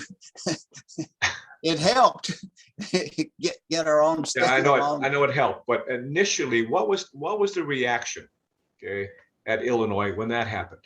Well, when that happened, they brought in a new vice chancellor for research, who actually came out of the chemistry department and didn't have a clue what was. I mean, poor guy, he was thrown this, but they poured money into the vice chancellor's office to ramp up the IRB, which went from a total staff of maybe 5 or 6 people, including the IACUC, to 25. And then there was a separate IACUC office. And fortunately, I had my finger in the getting that first director appointed, and who happened to be a PhD researcher. So it helped us a lot. So let me ask Ron a parallel question. The USDA has been involved in levying some fairly significant fines at academic institutions. Could you perhaps comment on the impact of those fines in terms of okay, now we need more resources for our animal care and use program. We need better cage and we need to change this, we need to change that. Did those kinds of fines really work? Ernie, I think in some circumstances, they really did. And not so much because of the monetary impact, but every time we levied one of those fines, we went through the administrative law process and imposed a fine. Far more impactful on the institution was the negative publicity that they got from that. So while the fines in some cases were significant, I think the greater fear, the greater incentive to achieve compliance was the negative publicity that would come out of any kind of action like that. And anytime post 1990, say, when we were working closely with OLA, we never took those actions single-handedly. It was always in collaboration, coordination with OLA. And to the extent that it was a PHS institution, there was a double impact there. So yeah, I think it did have an impact. And, in the best of circumstances, we've had occasions where an attending veterinarian or someone senior in the institution would collaborate with an inspector to write something up so that they could get it fixed, to get the attention on it so they could get it fixed before it really got bad. But so I think to answer your question, Ernie, I think they did have an impact, but not so much because of the actual monetary penalty, but the negative publicity that went along with that. I would agree. Okay, one final question, Nelson. Some folks at the time that the decision was made that that OLAW would remain under NIH, but OLAW also exerts oversight over NIH, and they felt that might be a conflict of interest. Could you perhaps comment on that? Sure, and that's an interesting difference between, in my opinion at least, the human subjects oversight structure and the animal welfare oversight. At the time the decision was made to move humans, it was a foregone conclusion that animals were going with them. That really was an issue. I felt fairly strongly that OLAW really needed to stay at NIH, and there were important reasons to do that. The most important of those reasons was purely statutory, and that was probably the argument that held the day. The Health Research Extension Act specifically states that the secretary acting through the director of NIH shall establish guidelines, blah, blah, blah. That's pretty clear. I mean, that's intent of Congress, and that I think, as I said, probably carried the day. And I did raise this issue at the time, along with a number of other sort of arguments or trying to be persuasive. I do think it gets back to some of the fundamentals of grants policy. And we'll talk a little more about that in the section 8 about the linkage between grants policy and PHS policy. But my opinion was that NIH was and is the appropriate home for OLAW. It is true that it's a unique location, and there are some parallel lines of oversight or authority over activities at sister PHS agencies. So that does create a little bit of a weird organizational chart if you try to draw it out. But I'd have to say, excuse me, I view the location as really not so much of a conflict as it is a quality assurance within the NIH granting mechanism, and consistent with the NIH mission. So that's basically how I viewed it. Okay, thanks, Nelson. The farther away you are from a presidential appointee, the better off you are. organization. I'm sorry, I missed that. Organizationally speaking, the farther away you are from a presidential appointee, the better off you are. Well, that was one of the sub-arguments that being hidden within the bowels of of NIH administration has its advantages, both in terms of resources as well as perhaps being shielded in some ways from direct intervention at a political level. So I think those are all sort of all factors.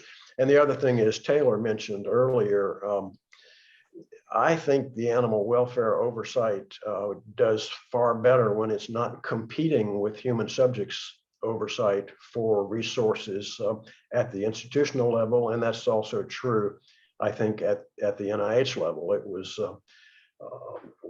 we felt like we had the ear of our bosses in a much better way as an independent operation, independent of human subjects oversight.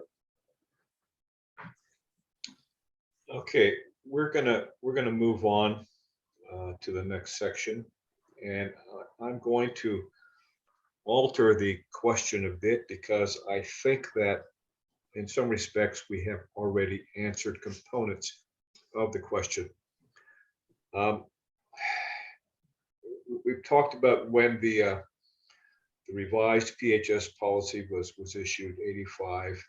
We talked about the 85 Amendment of the Animal Welfare Act, the birth of IACUCs, and the 89 USDA regulations that implemented the 85 Amendment of the Animal Welfare Act. What we've not talked about is ALAC, which was active during all of that time. So I'm curious, and I would address this question to both Nelson and John. Yeah, what kind of interaction did ALAC have with OPRR? And we can also ask Ron to comment as well if he wishes.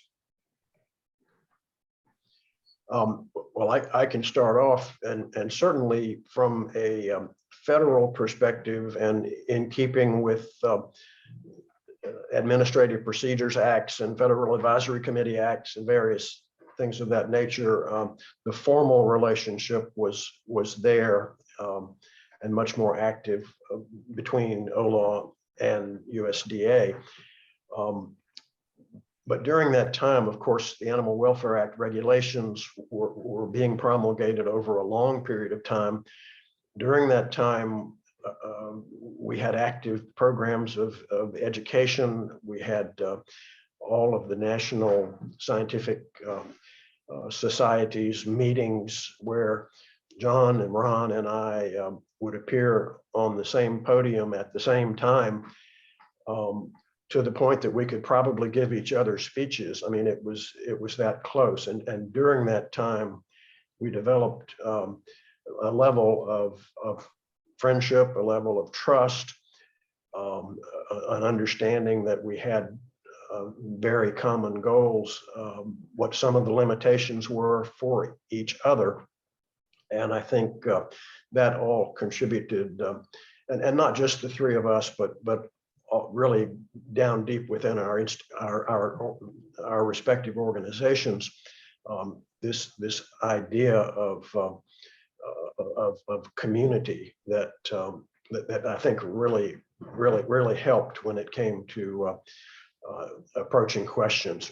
Ron has already mentioned some of our other collaborations, including actual joint site visits where USDA and OLAW representatives would go together to an institution to address issues. And I think those were all very, very effective forms of cooperation, even to the point of coordinating answers to questions coming from the community, where we wanted to be sure that our answers were not only correct, but that they were consistent or not incompatible with each other. So that effort was a conscious effort, and I think I believe it still continues today. So, John, I'm curious. You weren't the executive director of ALAC then. Okay, that was a later position. Did ALAC have influence on this whole process we're talking about? You know, that's a fascinating question, and I never thought about that before, amazingly, given what I've done before. But as I'm thinking about it, just as the discussion is going on here, very little. The interaction, Gene New was the director of ALAC at the time, and Gene and I were longtime personal friends, and we would see each other. But as far as ALAC involvement directly or even indirectly with the promulgation of the harmonized regulations and all that was going on, but there's a good reason for that. The thing that ALAC and the PHS policy have in common is the guide for the care and use of laboratory animals. I mean, that's without the guide, there would be no ALAC. And so that's the guide, those are the standards that ALAC uses. Those are the standards that the PHS policy refers to and applies as well. So it was very difficult for there to be any sort of conflict, because we were using exactly the same standards from our perspective. Okay, thank you.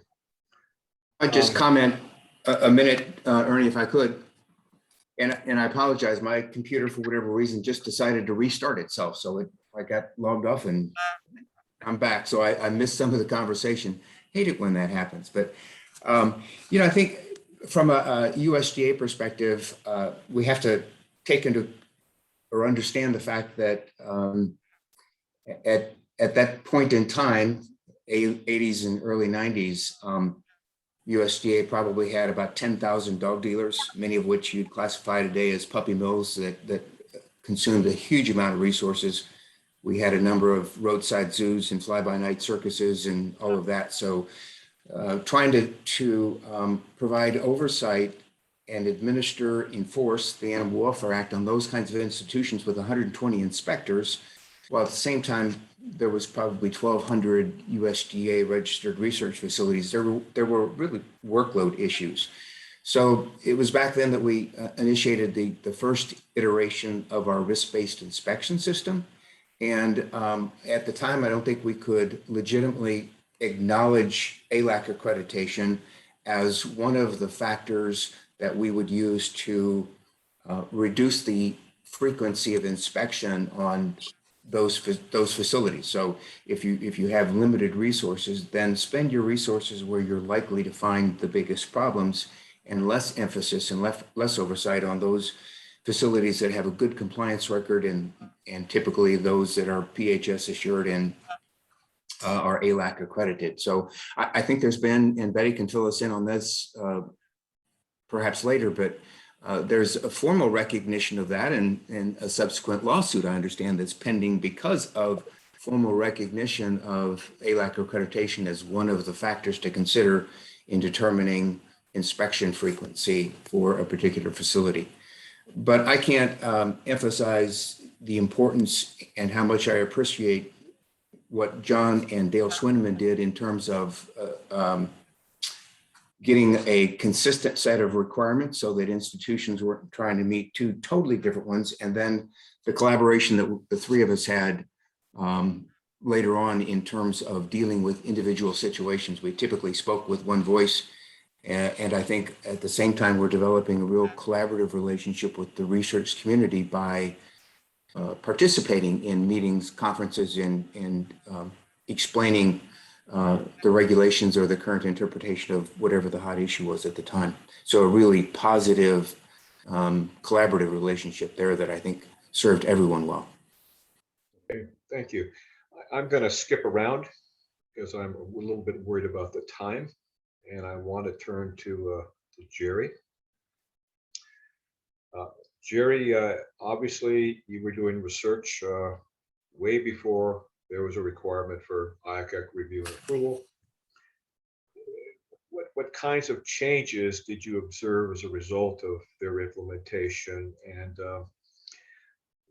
was there a transition period? It took time for investigators at your institution to sort of adjust to these changes, and were they receptive or were they in opposition?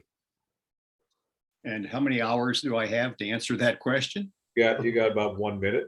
Okay. A Let me, little bit more than a minute, okay? let me first of all go back to something that Ron and John and Nelson said, and that was the role that the institution now had to play in making sure that things were going well. As an individual investigator, if I had a concern about AUK Health, or if I had a concern about veterinary care, without the institution now being required to be involved in that process, I was on my own and not very much was going to happen. So I think that was a huge, huge effect on overall scientific processes throughout the institutions. As far as the kinds of change that happened, let me go to your last question first. Was it quick? Was the ability of investigators to adapt to this quick, or was there any pushback? And the answer is no, it was not quick.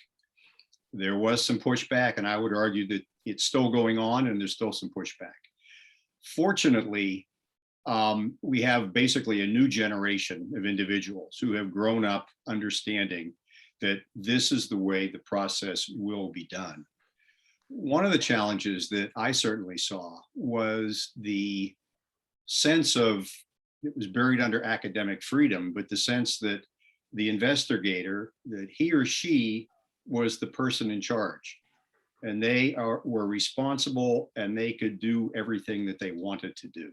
And I would suggest, going back to the question about the dog, the Dalmatian that was stolen, that attitude was unfortunately reinforced and resulted in something that exists still today. The idea of the mad scientist going into a laboratory, closing the door, locking it, and doing whatever he or she wants to do back there. So we still face the issue of not trusting science.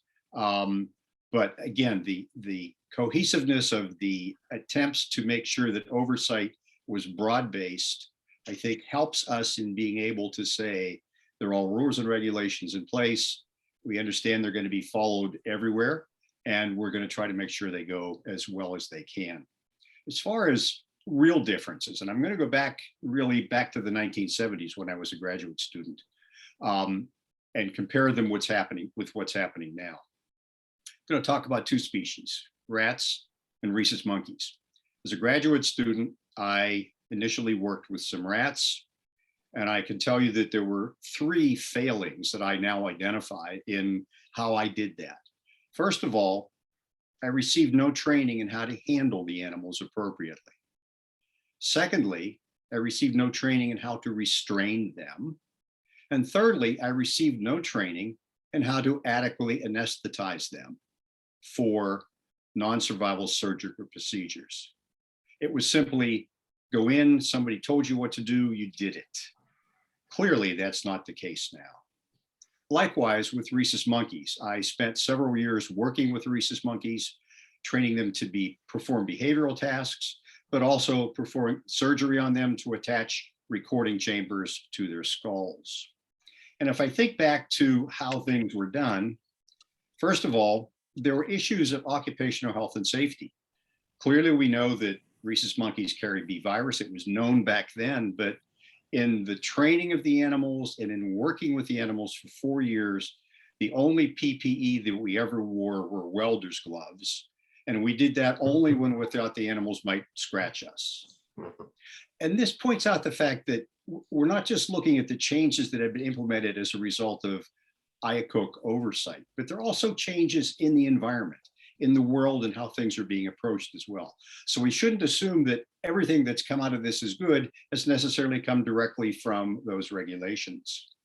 Also, with occupational health and safety, we initially anesthetized these animals with halothane, an inhalation anesthetic agent that is known to cause halothane hepatitis. And as we did that, we were sucking in all sorts of that halothane as we were anesthetizing the animals. Again, no care whatsoever as far as occupational health and safety is concerned. We did surgery on these animals.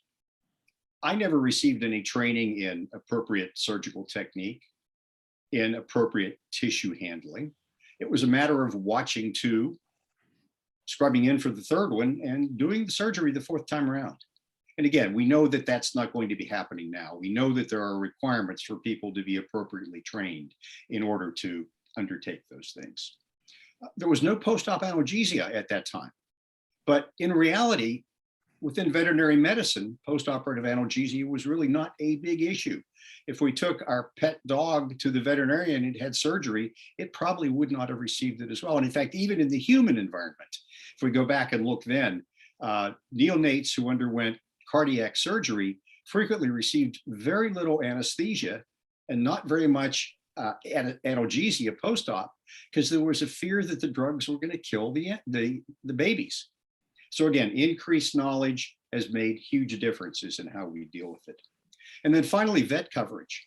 I had worked with these animals for 4 years. If we thought the animal didn't look well, we'd go to the refrigerator and draw up some penicillin and give the animal intramuscular injection. Saw a veterinarian once in the 4 years that I worked with these non-human primates. So those are the kinds of things that I personally experienced. Part of it might have been where I was at the time. Part of it certainly was just that's how things were being done. When I would tell these similar stories during IACUC 101 training programs or during SCA training programs, there were always a couple of heads out there nodding yes. And I'd speak with them afterwards and they said, yes, that's how we did it as well. So clearly there have been huge, huge changes that have greatly improved animal welfare, have improved occupational safety and health for the humans, but those changes have also improved research as well, because they have helped to reduce a lot of unknown variables that we simply didn't appreciate at that point in time. Oh, thank you, Jerry. I want to continue with you. You know, when I was the IACUC chair at Nebraska, I wasn't the most popular guy around. I had a lot of investigators accuse the IACUC of impeding their research. So let me ask you the question. Are there any really negative effects on research that are valid? Yes. Comment on those? Let me follow up that answer, however, with an explanation. And somebody, I think it might have been Ron, alluded to this early on. And that is the fact that the necessary regulatory environment that we live in today must have associated with it a period of time in which applications can be filled out, submitted, reviewed, approved. So there is a natural period of time that has been established where rather than working on the research, you're taking care of the bureaucracy associated with it. The real negative part of that, as far as I'm concerned, relates not so much to the IACUC, but to the broader picture of the entire environment. When we take a look at investigators who are working both with humans and with animals, and we begin to think about the various agencies that they have to get clearance from before they can actually do their work, we see that it's very large. It's a significant amount of time.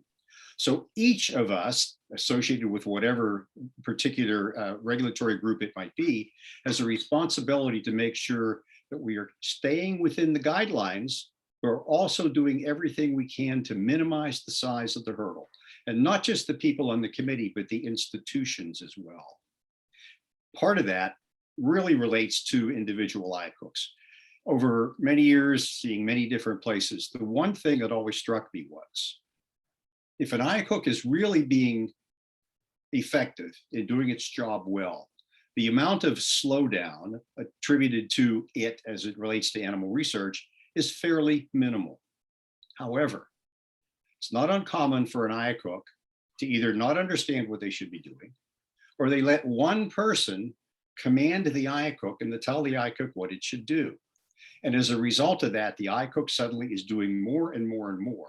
Actually, it's requesting that the investigators do more and more and more, asking more questions. There may be a question that was put into the form 15 years ago that was needed then, it's no longer needed. It's still there because that's the way we've always done it. Let me give a real solid example of this. We know that veterinary verification and consultation, VVC, came out a few years ago in an effort to reduce the amount of time between the idea for a modification to a protocol and that modification being approved. That process, if the institution has the appropriate policies in place, can run very smoothly. Typically, the veterinarian takes a look at what the request is.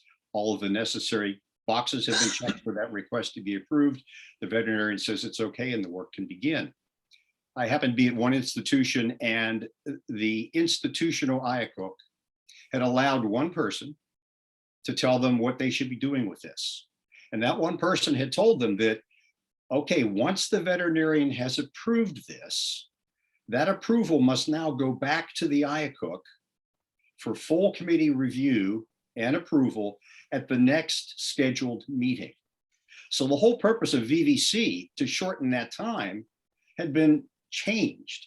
And yet, in consultation with the folks from that particular organization, their argument was, no, no, no, no, we've been told we have to do it this way. So frequently, the problems that arise as a result of the IACUC process are not the result of doing it right, rather the result of the IACUC itself doing it wrong. Members of the IACUC not paying attention to what their responsibilities are, not knowing what they're supposed to be doing. Okay, thank you, Jerry. So the message here is IACUC should not create undue administrative burden. Absolutely. Well, I want to turn to Taylor. I want to go back to when the regulations were issued, the 89 and the PHS policy in 85. You know, you're a lab animal vet. You know, what impact did it have on you and your job, and how you had to deal with investigators? Well, actually, you know, the regulations didn't have any really impact in terms of how we manage the animal care and use program at UIC, because one of the first things that I did when I started having responsibility was sit down with our veterinary staff and supervisors in the 1972 copy of the guide and go page by page through that thing and figure out where it was we needed to improve our program. And as part of our run up to the budget process every year, we'd sit down and review the program again, and the veterinarians and the supervisors would prepare program improvements for their area of responsibility, which we would then work into the budget process. So by following the guide as actually a living document, so to speak, the regulations in terms of the day-to-day management didn't have a lot of impact on us, I don't believe.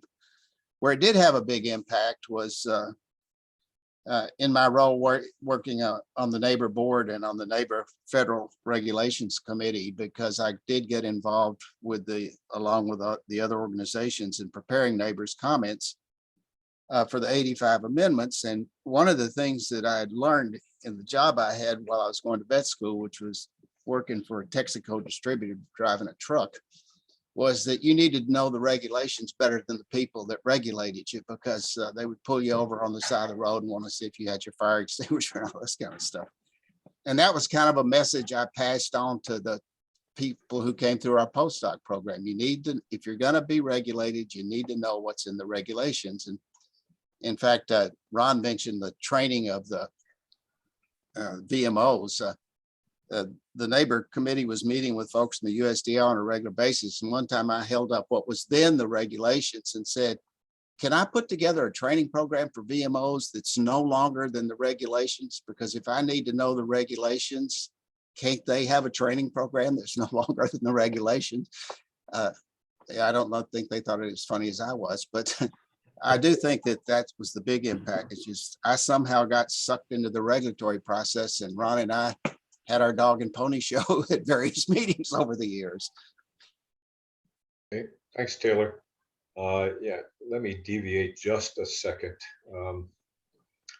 I first got involved with IACUC in 1985 in my office. The chancellor's secretary called me up and said, "Chancellor wants to see you." And I went up to his office.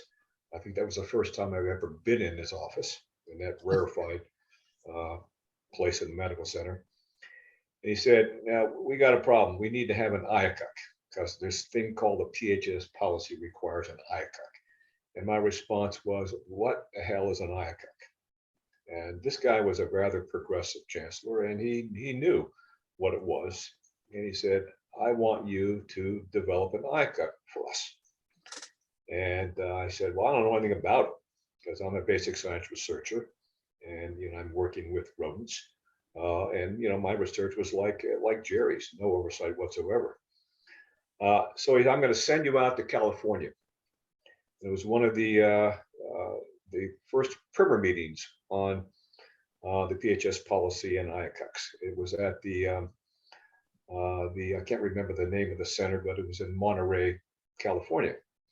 And I knew Charlie, and I met Charlie there, and we once again went out and had a few scotches, and he sort of educated me about what the hell this PHS policy really meant. And that was my first introduction. And then I had to go back to the medical center and literally create an IACUC. And I've been very, very fortunate in that over the years, I've been able to participate in so many different conferences like Primer and SCAW and ALAS and IACUC 101 series. So I want to turn to a question for really all of you. What about all of these partnerships, shall we say, that these organizations I just mentioned really have with OLAW and with USDA Animal Care? We really all are partners. So what's been the impact of that on how we have evolved in terms of our understanding of what really needs to be in a robust, valid animal care and use program? I think the Priminar SCAW IACUC 101, as you mentioned, the foundation of that was the traveling roadshow that Charlie put on from OPR. And I was fortunate enough to speak at several of those. But at the same time that he was starting that, there was another meeting that Steele Mattingly, who was mentioned earlier, had in Cincinnati called CONMED. Yep. And CONMED looked at a lot of these things before there ever was a Priminar or SCAW or IACUC 101. And each spring we would get together and have a little meeting there. And a couple of times they had to sneak us out through the parking garage into school buses to go to dinner because the animal rights people were picketing the CONMED conferences.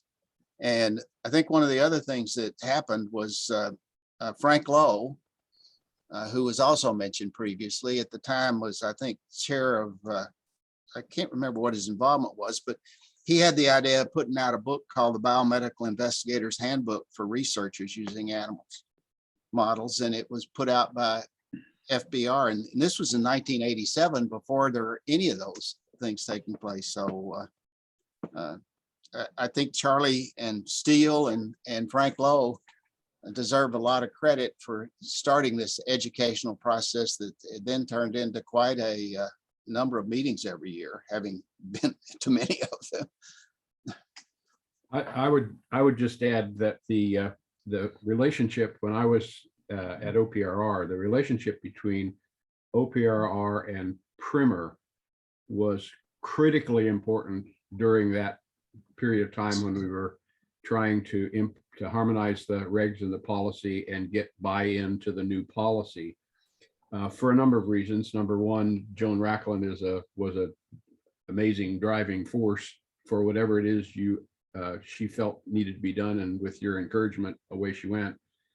But they had in place the framework for bringing together individuals from institutions prior to it being the people that at the institutions who were involved with animals. There was a human subject protections people, but they knew all those people who ended up being the people over the IACUCs. And so when they devoted themselves partially, when they started having the animal welfare conferences, they already knew how to contact the right people to get the right people from those institutions to come and hear what Charlie had to say, what I had to say, what Taylor had to say, what Nelson had to say. That was already in place. Plus, Primer has always been open to, they don't reject any member. So if an animal rights person wanted to come to the Primer meeting, they were never blocked. Animal welfare people weren't blocked. So there was exposure by, hopefully, to the more moderate of those groups, to us, to the people who were trying to come up with oversight mechanisms. And hopefully they saw that we were, regular, normal human beings. We weren't the went and locked the lab door and went in and tortured the dogs and the monkeys behind there, and that we really wanted to do good. And so I think that especially the OPRR Primer interactions, their relationship was critically important to getting done what got done in as short a time as it did. Yeah, and I would say the OPRR OLAW mission has always included a major commitment to education. And I think that's consistent with what you're saying. It grew out of Charlie's influence, I think, and the Primer experience, but to the almost endless list of organizations that we sponsored or partnered with, collaborated with, coordinated with, all of that really was an intentional effort and part of the fundamental mission. And I think it was important that all of that was well established by the time the new regulations were published in '89 and subsequently in '91, that USDA was then incorporated into that fold and provided a non-threatening environment where members of the research community could ask questions, get policy interpretations and all of that before they had that inspector on site who was writing them up. So it provided an opportunity for, and because of the graciousness of Charlie and John and Nelson, to incorporate us into that and be part of that educational role instead of just the compliance role. And There as was another someone group that in the was- audience, or many of those, someone who needed to learn what this thing was all about, it was absolutely invaluable and continues to be so. Because the reality is that, as we all know, this is not a simple issue. And it can take a fair amount of time for someone to become truly fluent in the language and in basically understanding what's best for the animals. What are we doing for the animals? Because a lot of the verbiage kind of loses in translation the bottom line. And that bottom line is it's about the critters. Ultimately, that's why all this has been written. That's why all this is being done. So I think that collaboration that the three of you and others were involved in really was essential to helping people understand what this was about and helping the expansion, the appropriate expansion of the IACUC oversight. Yeah, one group that hasn't been mentioned really is within NAL, the original AWIC was very important in pulling together resources. They had a really excellent staff, and I know I worked with them a lot on things. They provided us with a lot of support. Taylor, can you tell those who don't know what the acronyms are? Well, the National Agricultural Library, part of the 85 amendments established within the National Agricultural Library, the Animal Welfare Information Center, or AWIC. And AWIC served as a gathering of resources. And today, I know they co-sponsor the 3R symposium every year. But they put out a ton of information that was very useful to IACUCs and others. Thanks. You know, being a professor, I guess I'm kind of like a former professor. I've always believed in the value of education.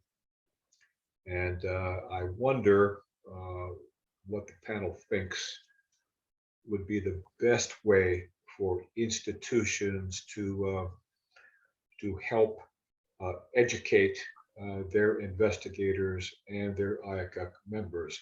I'm well aware of the fact that CITI is a common program, as well as ALAS's program for education online.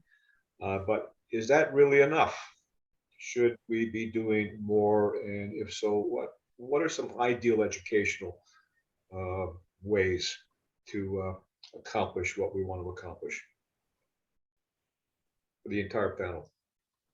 Well, we took a little different approach at UIC. We actually thought if we educated the next generation, it would make life easier on all of us moving forward. And so we had required courses for graduate students who used animals. And these actually sprung up because the president and vice president of the Graduate Student Council came to us to want to know during when the animal rights movement was being so vociferous at various scientific meetings, wanted to learn so they could respond and to have a better feeling for it. And so I think having required courses for graduate students, so it takes it away from what Jerry was talking about, where some poor graduate students trying to figure out how to do something in their lab is one of the key ways to get it.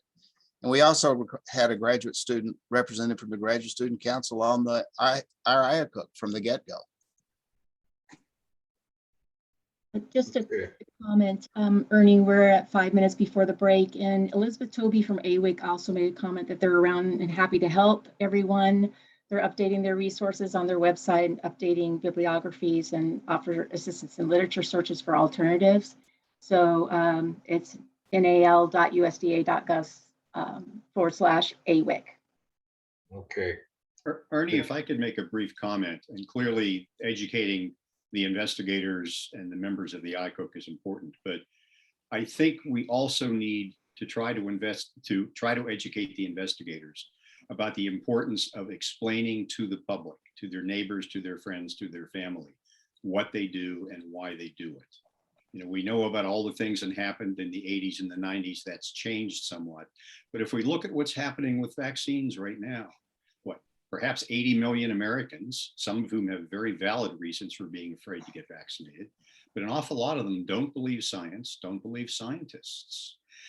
In 2018, the Pew Research Center released a study basically saying that support of using animals in research is about 50-50.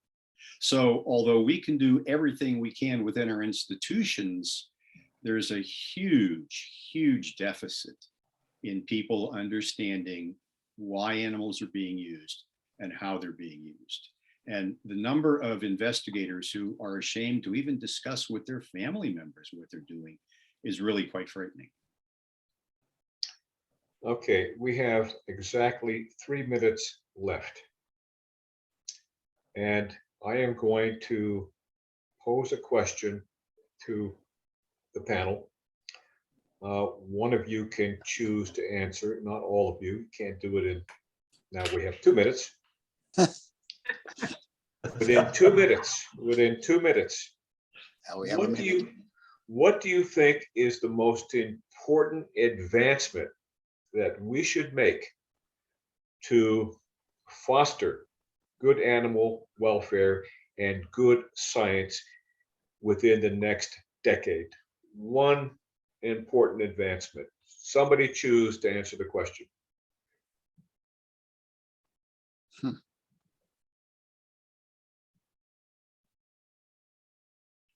Clock is ticking. Now you got a minute and a half. I think the key to animal welfare is the quality of the training of the frontline people who are taking care of the animals on a day-to-day basis. And I really think, you know, through the ALAS certification program, and anything you can do to turn that into a career opportunity will in the long run benefit the animals.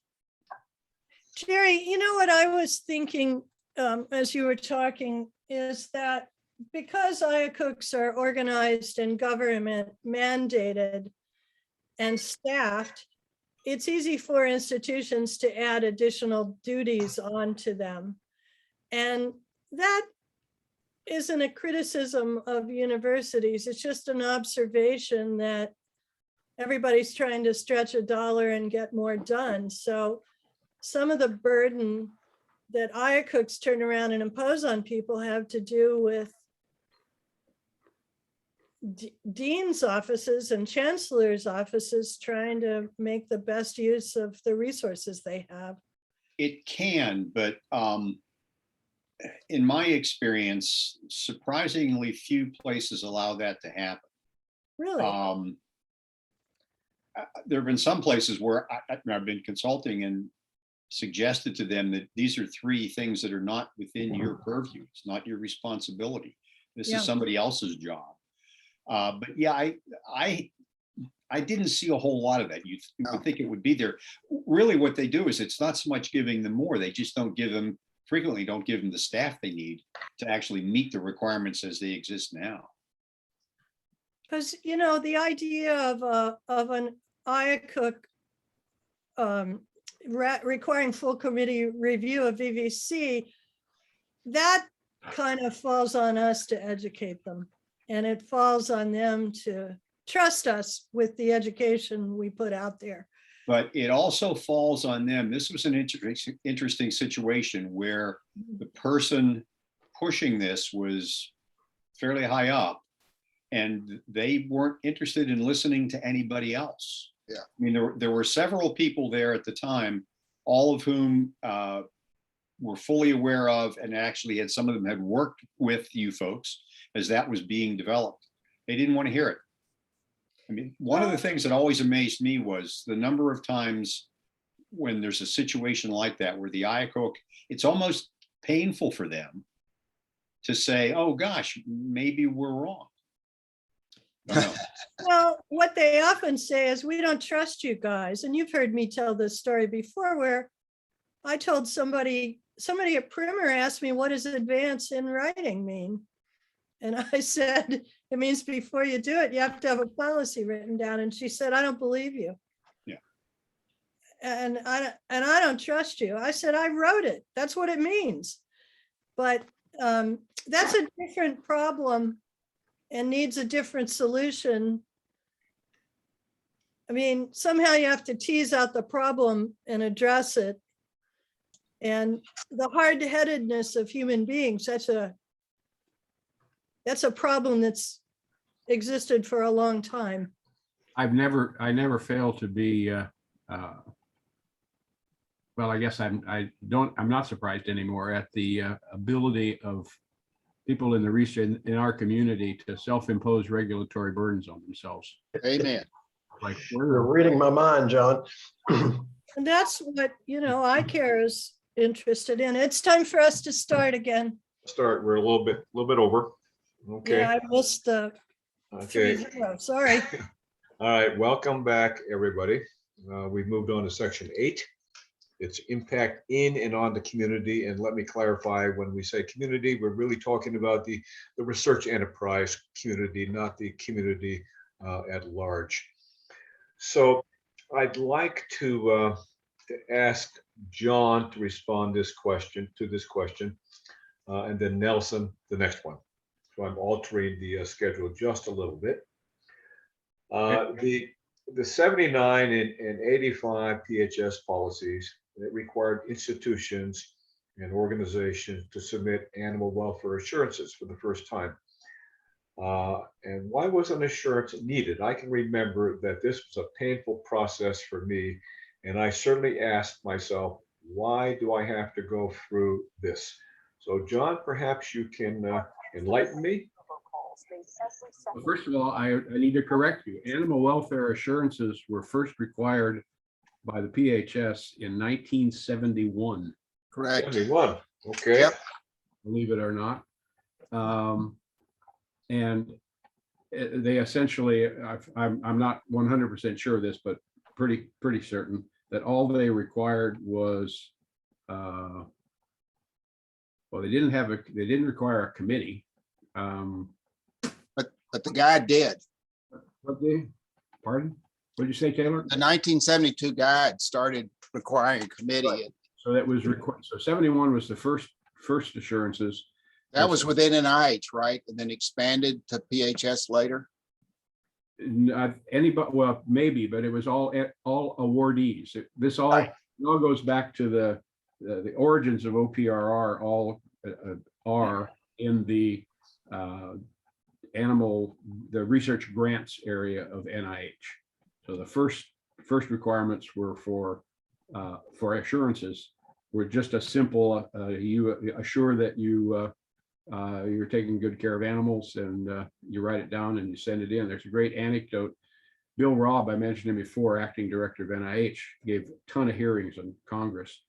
And at one of those hearings, he addressed the fact that that's how we the NIH deals with this issue of making sure that their animals are being appropriately used and treated in things that we fund. And it's through these assurances. And the speech obviously had been written for him. So he gets back to NIH and he goes to Charlie and says, you know, are we sure that these assurances are doing what are they worthwhile, they're working? And so at the point, there was one elderly lady, already elderly at that time, in OPR, who was responsible for assurances, Helen Gordon. So Helen Gordon, yes.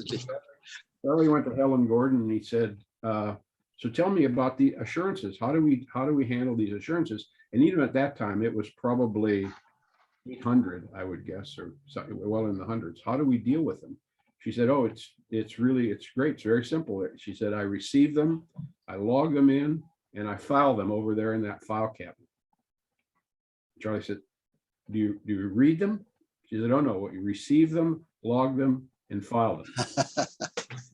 Charlie had, that was when Charlie had his Houston, we have a problem moment. And from that time on, that was not how assurances were handled. Trust me. But they continue to be. They're collegial. They're based on trust that the institution and research would actually do what they said they would do in their assurance that they would do it. In 1983, a fellow named Lou Seibel, some of you remember Lou Seibel, led 8 site visits to awardee institutions, essentially to see if this assurance program was working.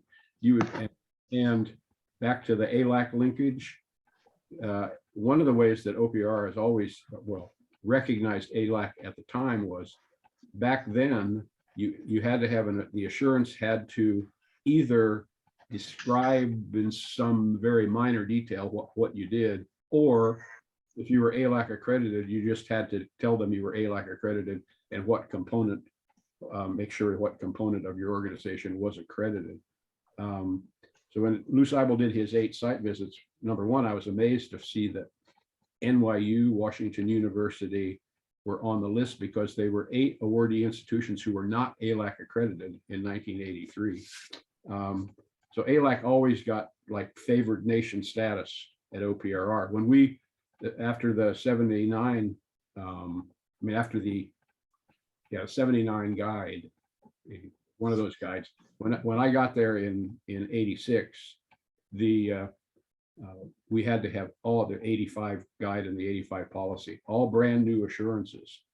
And while they're not the size of ALAC preparation documents, the program evaluation, Program description, they are rather extensive, and we had to review every one of them, and there were like 3 of us doing that. But we did it. We reviewed them. We contacted institutions to get explanation, to get corrections. So we actually did, in fact, have some more reason to believe that institutions were living up to what their assurances said. John, Jim Taylor just wrote into us and said early on, they only required animal care committees, not animal care and use committees. Right, and it was like 3 people had to be on it, and it was fairly vague. It was the 85 policy that really specified that there'd be an outside member and the veterinarian. Yes, it was just a 1-pager at one time. Your letter of assurance was just a 1-pager. Okay, thanks, John. I did come to appreciate the value of these assurances, but not initially when I had to fill them out. I want to turn to Nelson now. Could you talk about the linkage between the NIH grants policy and the PHS policy on humane care and use of laboratory animals. I think it's an important linkage. Could you give us some insight on that? Well, I can start us off, and I think this would be a good subject for further discussion, and certainly would want to bring in Pat as well if she's willing to do that.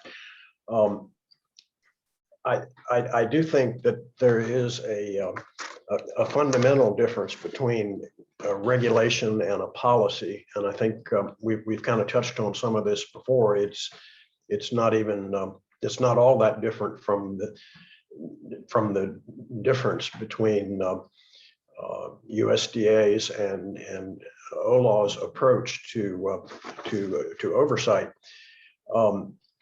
In that one is fundamentally a law, and there are potential criminal, civil and criminal penalties associated with it.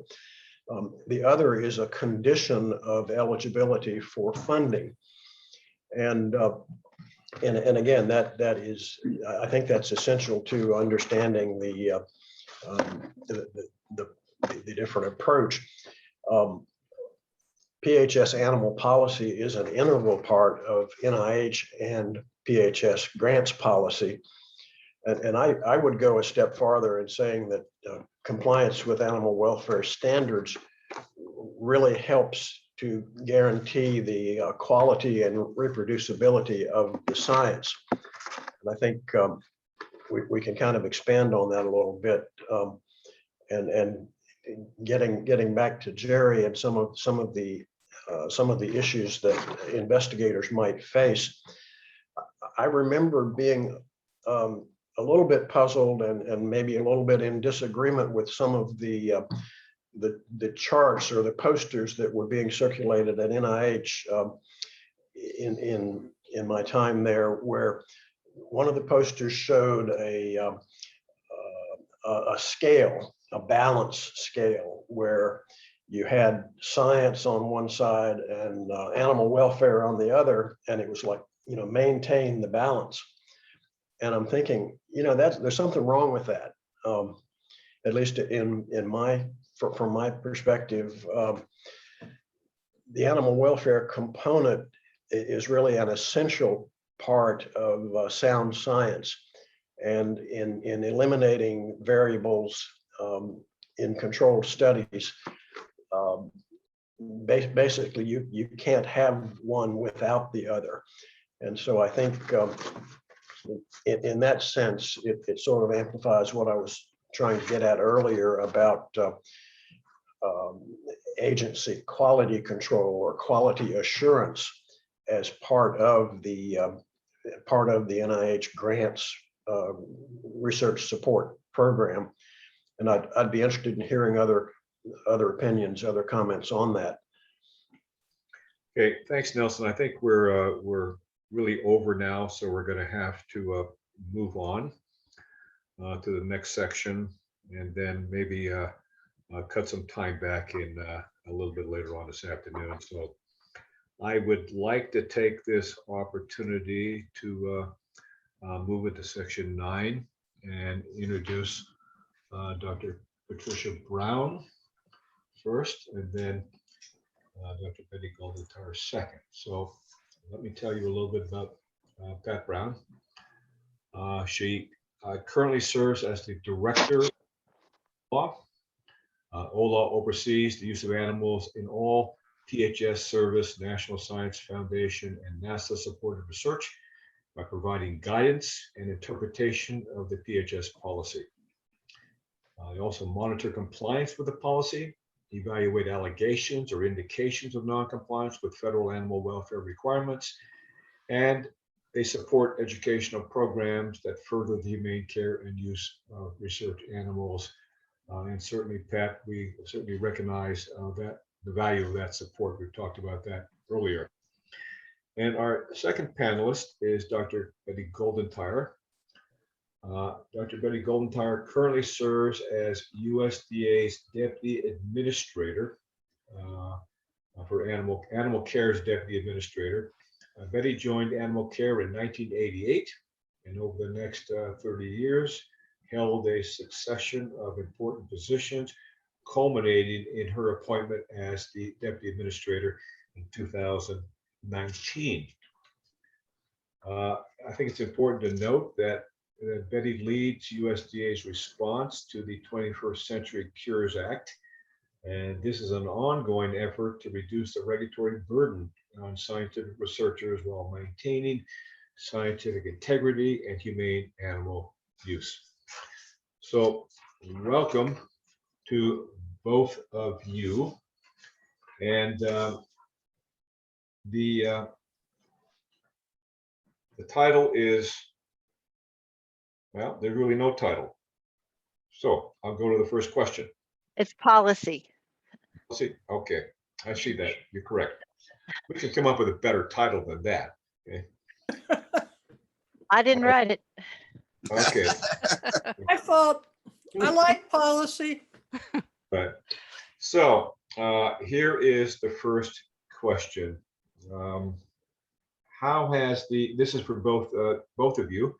How has the IACUC evolved and what role did it play in implementing animal welfare policies and regulations and in gaining investigator buy-in for improved animal welfare? Now, we've already heard from from Jerry and Taylor, because they were back in the trenches, PI, IACUC chair, and lab animal vet.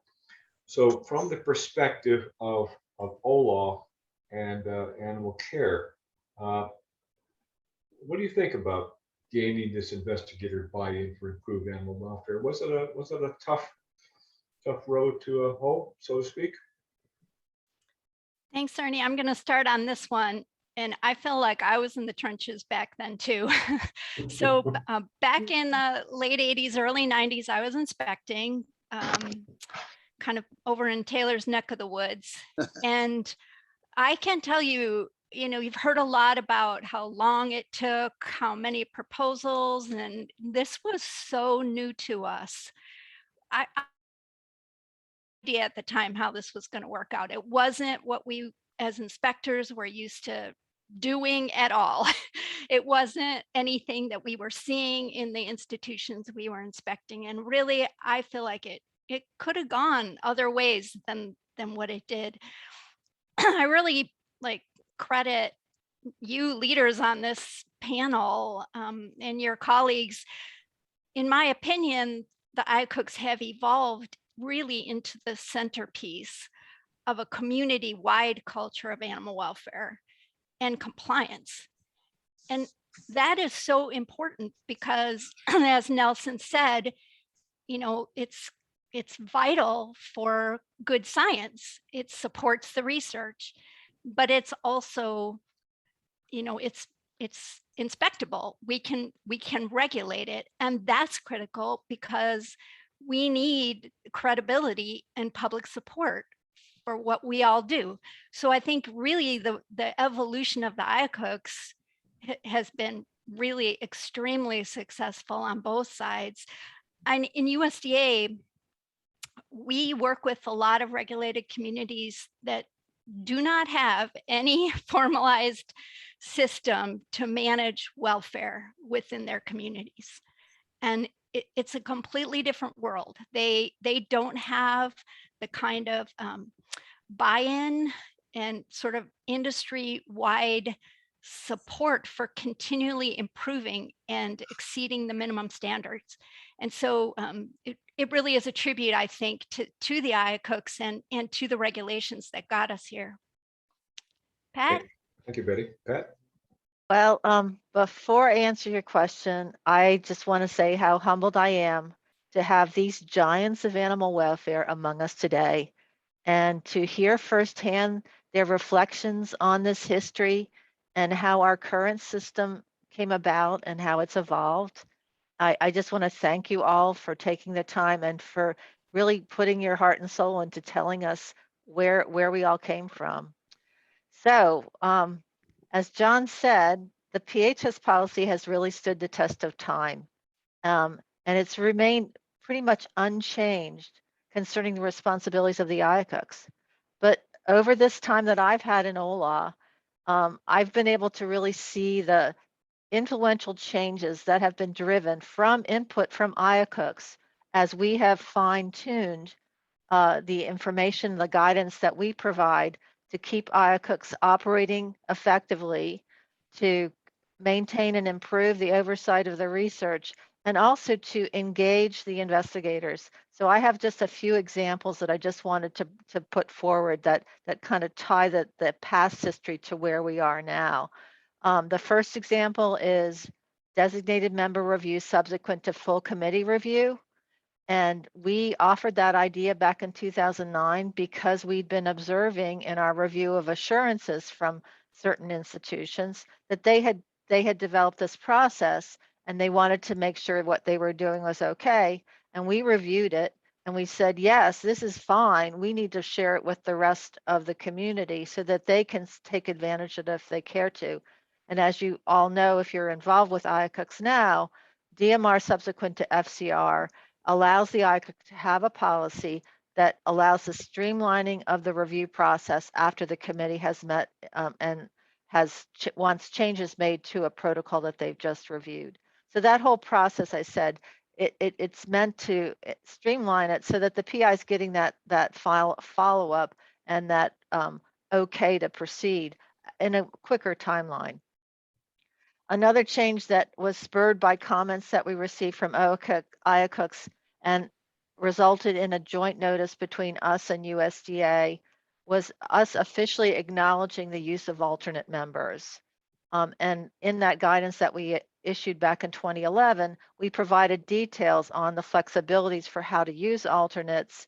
And the benefit of that was it not only ensured the continuity of IACUC functions and helping IACUCs to maintain a quorum, but it also, for the PI standpoint, the protocols didn't get delayed because the committee meeting didn't happen because there wasn't enough members there. So that's just another one of the examples. When the 8th edition of the guide came in, well, there was a lot of new requirements in that guide. They did emphasize performance standards, but what we did see was there was a lot of concern about how much detail they had to follow. So that allowed us to get input from the community, from the IACUCs, before we required institutions to start using the guide. And based on those comments, then we proposed what the flexibilities were, that whole idea of performance standards for such things as housing and environmental enrichment and social housing. All of those, as I said, made the transition easier for programs and also hopefully continued to support the research. And then the last one is the one that Jerry already mentioned of veterinary verification and consultation. Again, we proposed guidance on significant changes to protocols. We put that out there and asked the community if what we were proposing was good or not.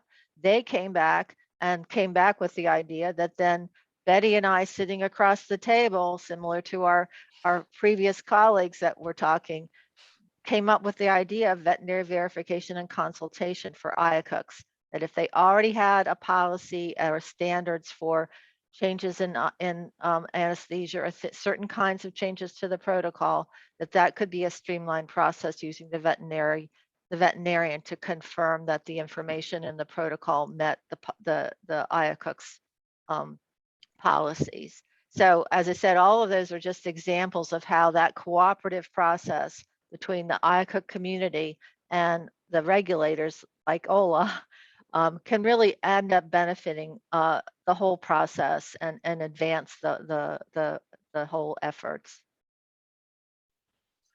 Okay, thanks, Pat. Let me comment by complimenting you and Ola and Betty and Animal Care. All of these policies that you developed, like VVC, DMR subsequent to FCR, that certainly reduced the burden placed upon IACUCs and helped investigators immensely. And to go back to one of Jerry's comments, and I would hope that institutions would avail themselves of these time-saving avenues to complete their reviews. Also, I want to comment on when I first began in 1985, I think the internet had barely been developed. I don't think that OLAW had a website or UOPRR had a website, not that I can remember, and there was no guidance.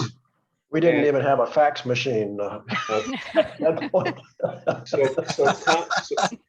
So consequently, I'm in a situation where, as you said, Pat, the PHS policy hasn't changed. It's stood the time, okay, memorial, and I'm trying to figure out all this. What does this stuff mean? And to try to develop some kind of guidance for our investigators. So it's so much better now than it was then in terms of all of the guidance provided by OLAW and USDA. You've Ernie, probably, I think, Ernie, we have to include Carol Wigglesworth in among the people that developed the policy, because the superb quality of the writing was hers. Yep.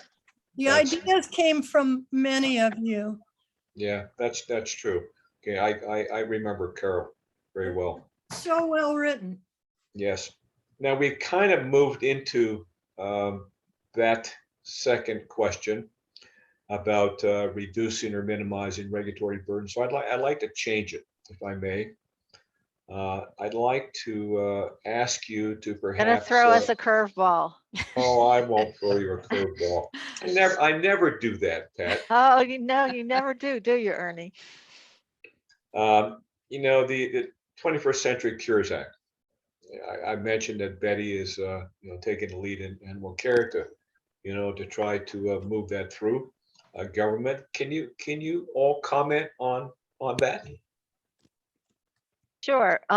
So I just want to give a little bit earlier history, because I want to give credit to Susan Silk, because she was the brainchild back in 2015 to come up with the idea of the iCare project, and the whole mission of the iCare training workshops that we have for IACUCs is not only to improve animal welfare and compliance with the federal requirements, but to minimize regulatory burden to researchers. And that was, she was going through that process well before the law got passed that required us to do the harmonization that we did. So I really want to, as I said, call out Susan for recognizing that and implementing the activities that we, as OLAW and Betty and Carol Clark and others that were from USDA, grabbed onto and said, yes, let's do this, let's move this forward. And then we've had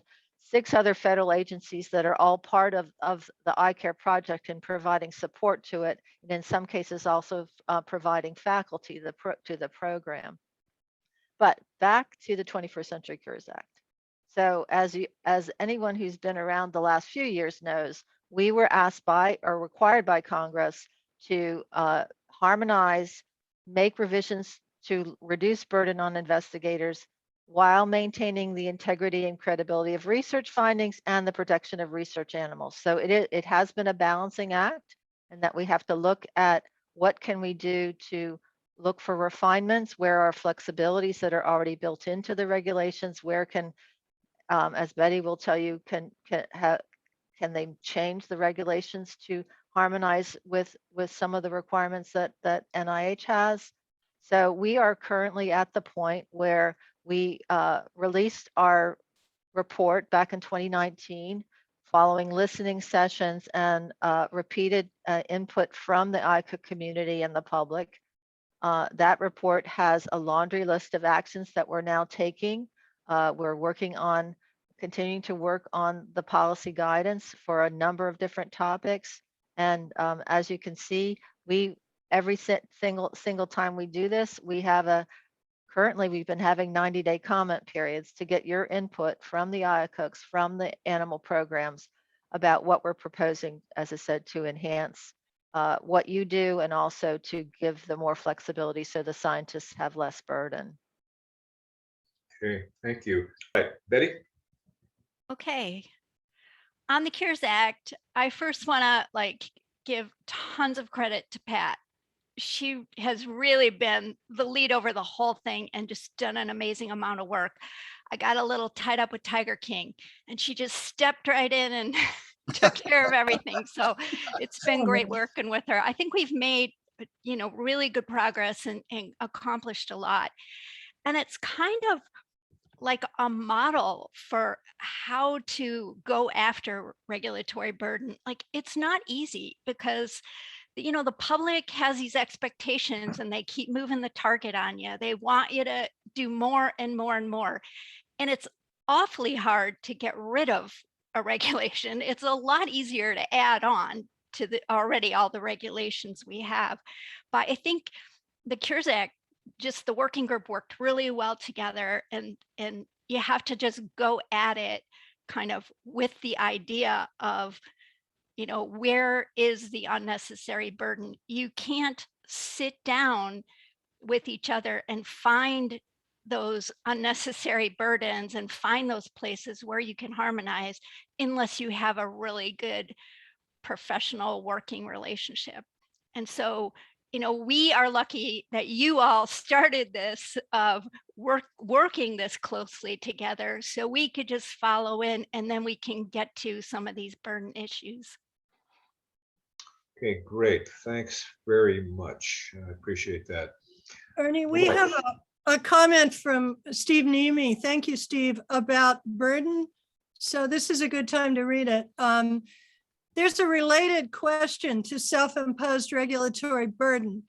Despite the oft-mentioned concept of performance standards on this agenda and by this panel, why are we still so beholden to engineering standards and the inefficiency and obsolescence they sustain? This applies across the entire spectrum of U.S. institutions, U.S. regulators, and accreditation. Good question, Steve. Anybody on the panel want to respond? I will just say the guide, the 8th edition of the guide actually opened the door for performance standards at the local level. And I would, too bad we don't have someone here from ALAC to talk about that too, unless any of you that are still actively involved with ALAC could comment that they also are focused on performance standards at the local level when they're doing site visits. And we are too when we do site visits, although we haven't done any in this last period because of the pandemic. I can maybe add that, we read a lot of comments that come in on different regulatory proposals. And there's just a lot of pressure to have minimum standards like engineering standards. The public wants to be able to look at what we do and make sure, we're holding regulated entities to these minimum standards. So I think what we have now is a balance, and that might be partly because that is what the public needs to have confidence in the regulators. I suspect that you also have some institutions who simply want to know black and white, tell me what to do and I'll do it.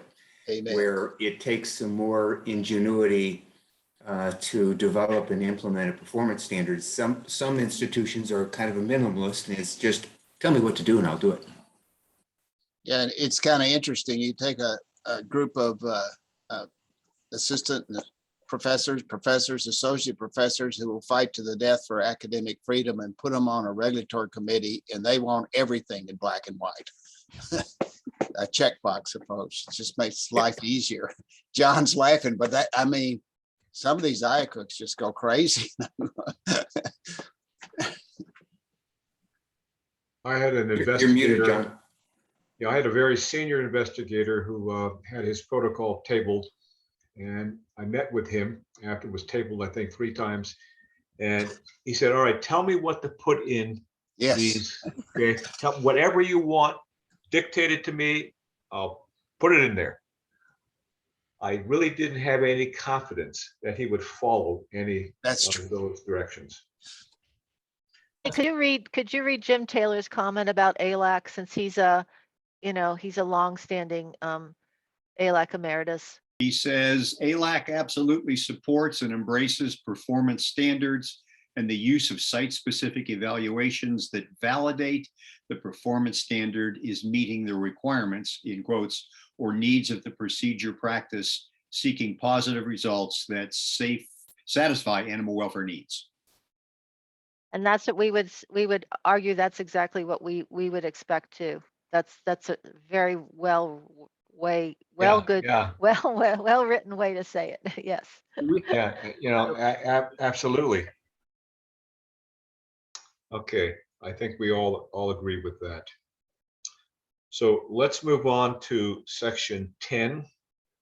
We're going to go until about 5:25. And this is kind of like unstructured storytelling, comments and discussion among participants. You all know one another very well. You have interacted with one another over the years.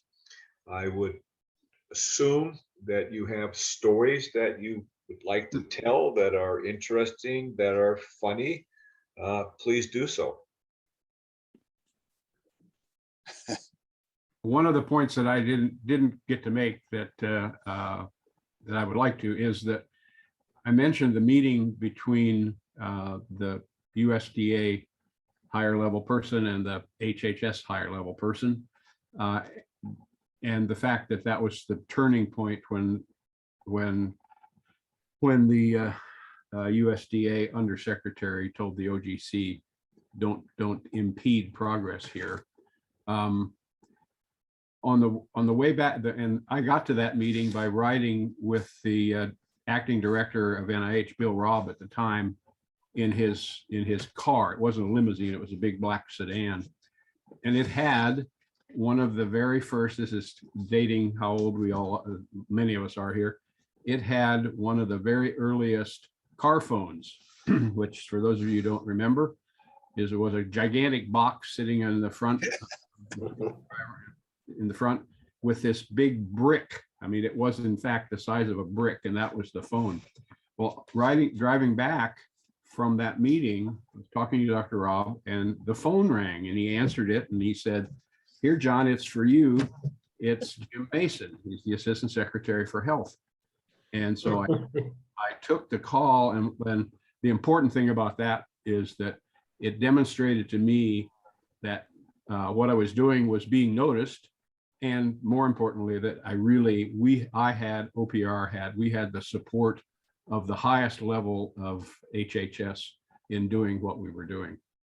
He also called me at home one time, and I had to have him hold on because I had to go get the dogs back in.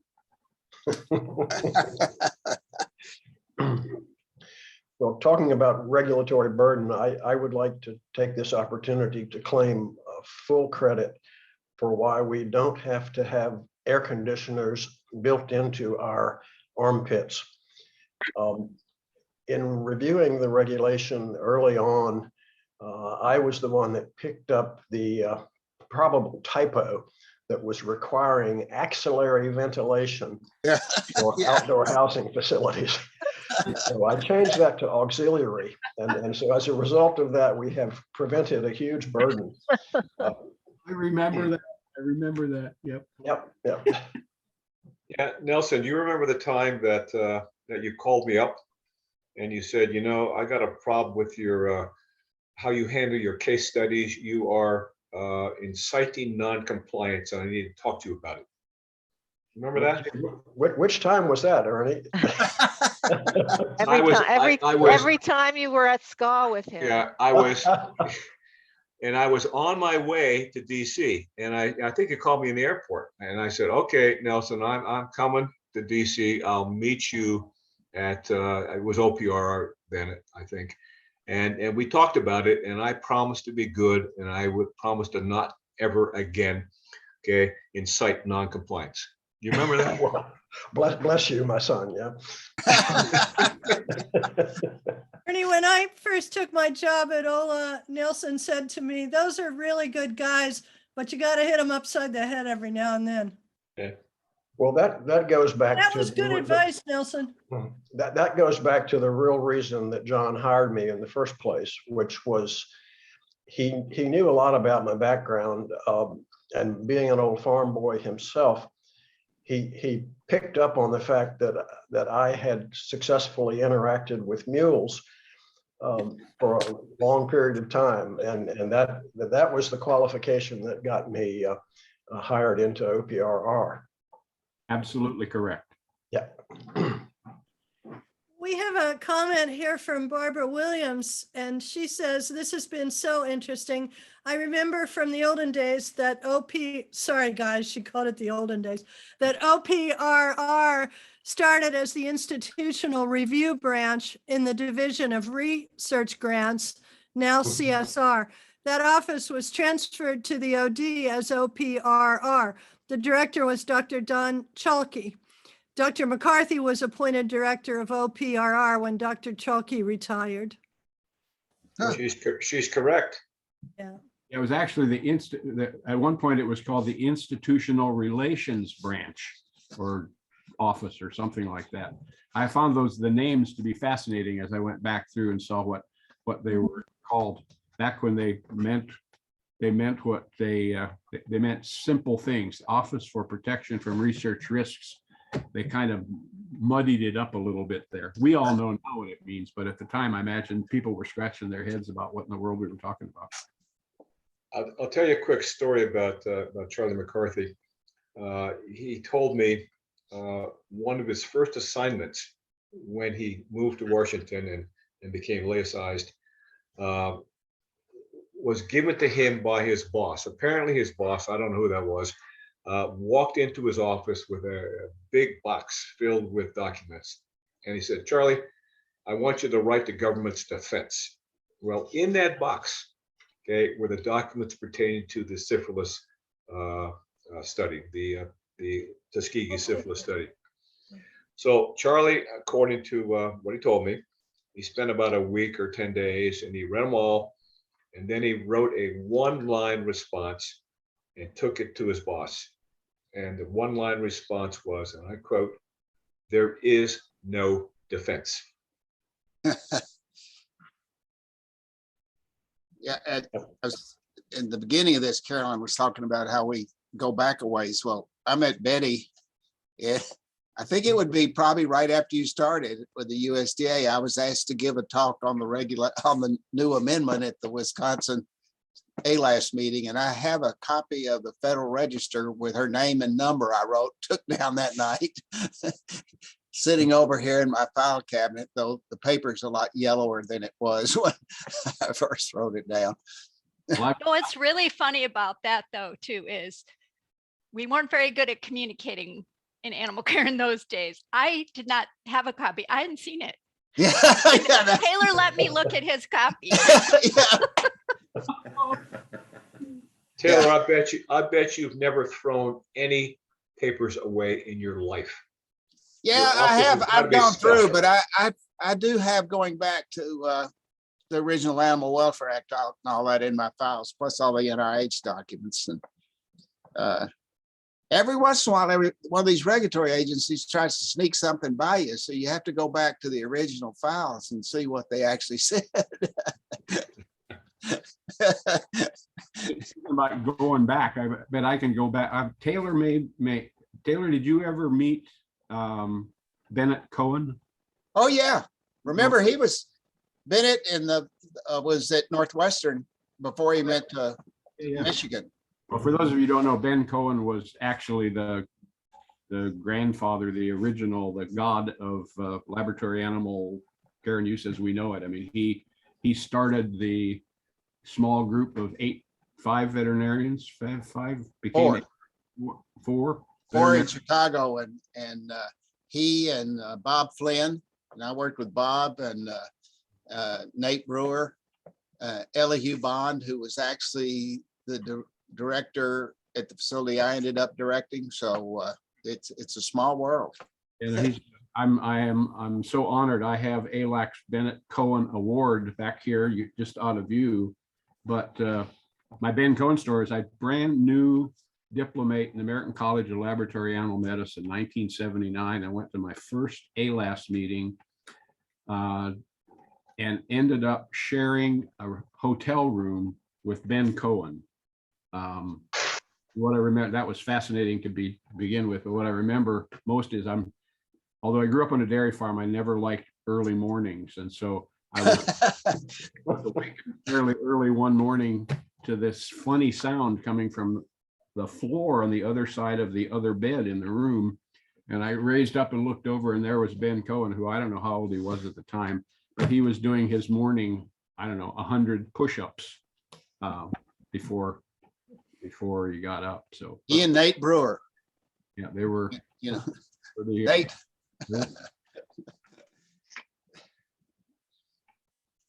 Are you all out of stories? Oh, I'm I never, have a story. I want to Go let ahead. some. Go ahead. Me? Okay. So I was doing my lab animal medicine training at Hershey Medical Center under C. Max Lang in, yes, paid for by the US Air Force, I'll have you know.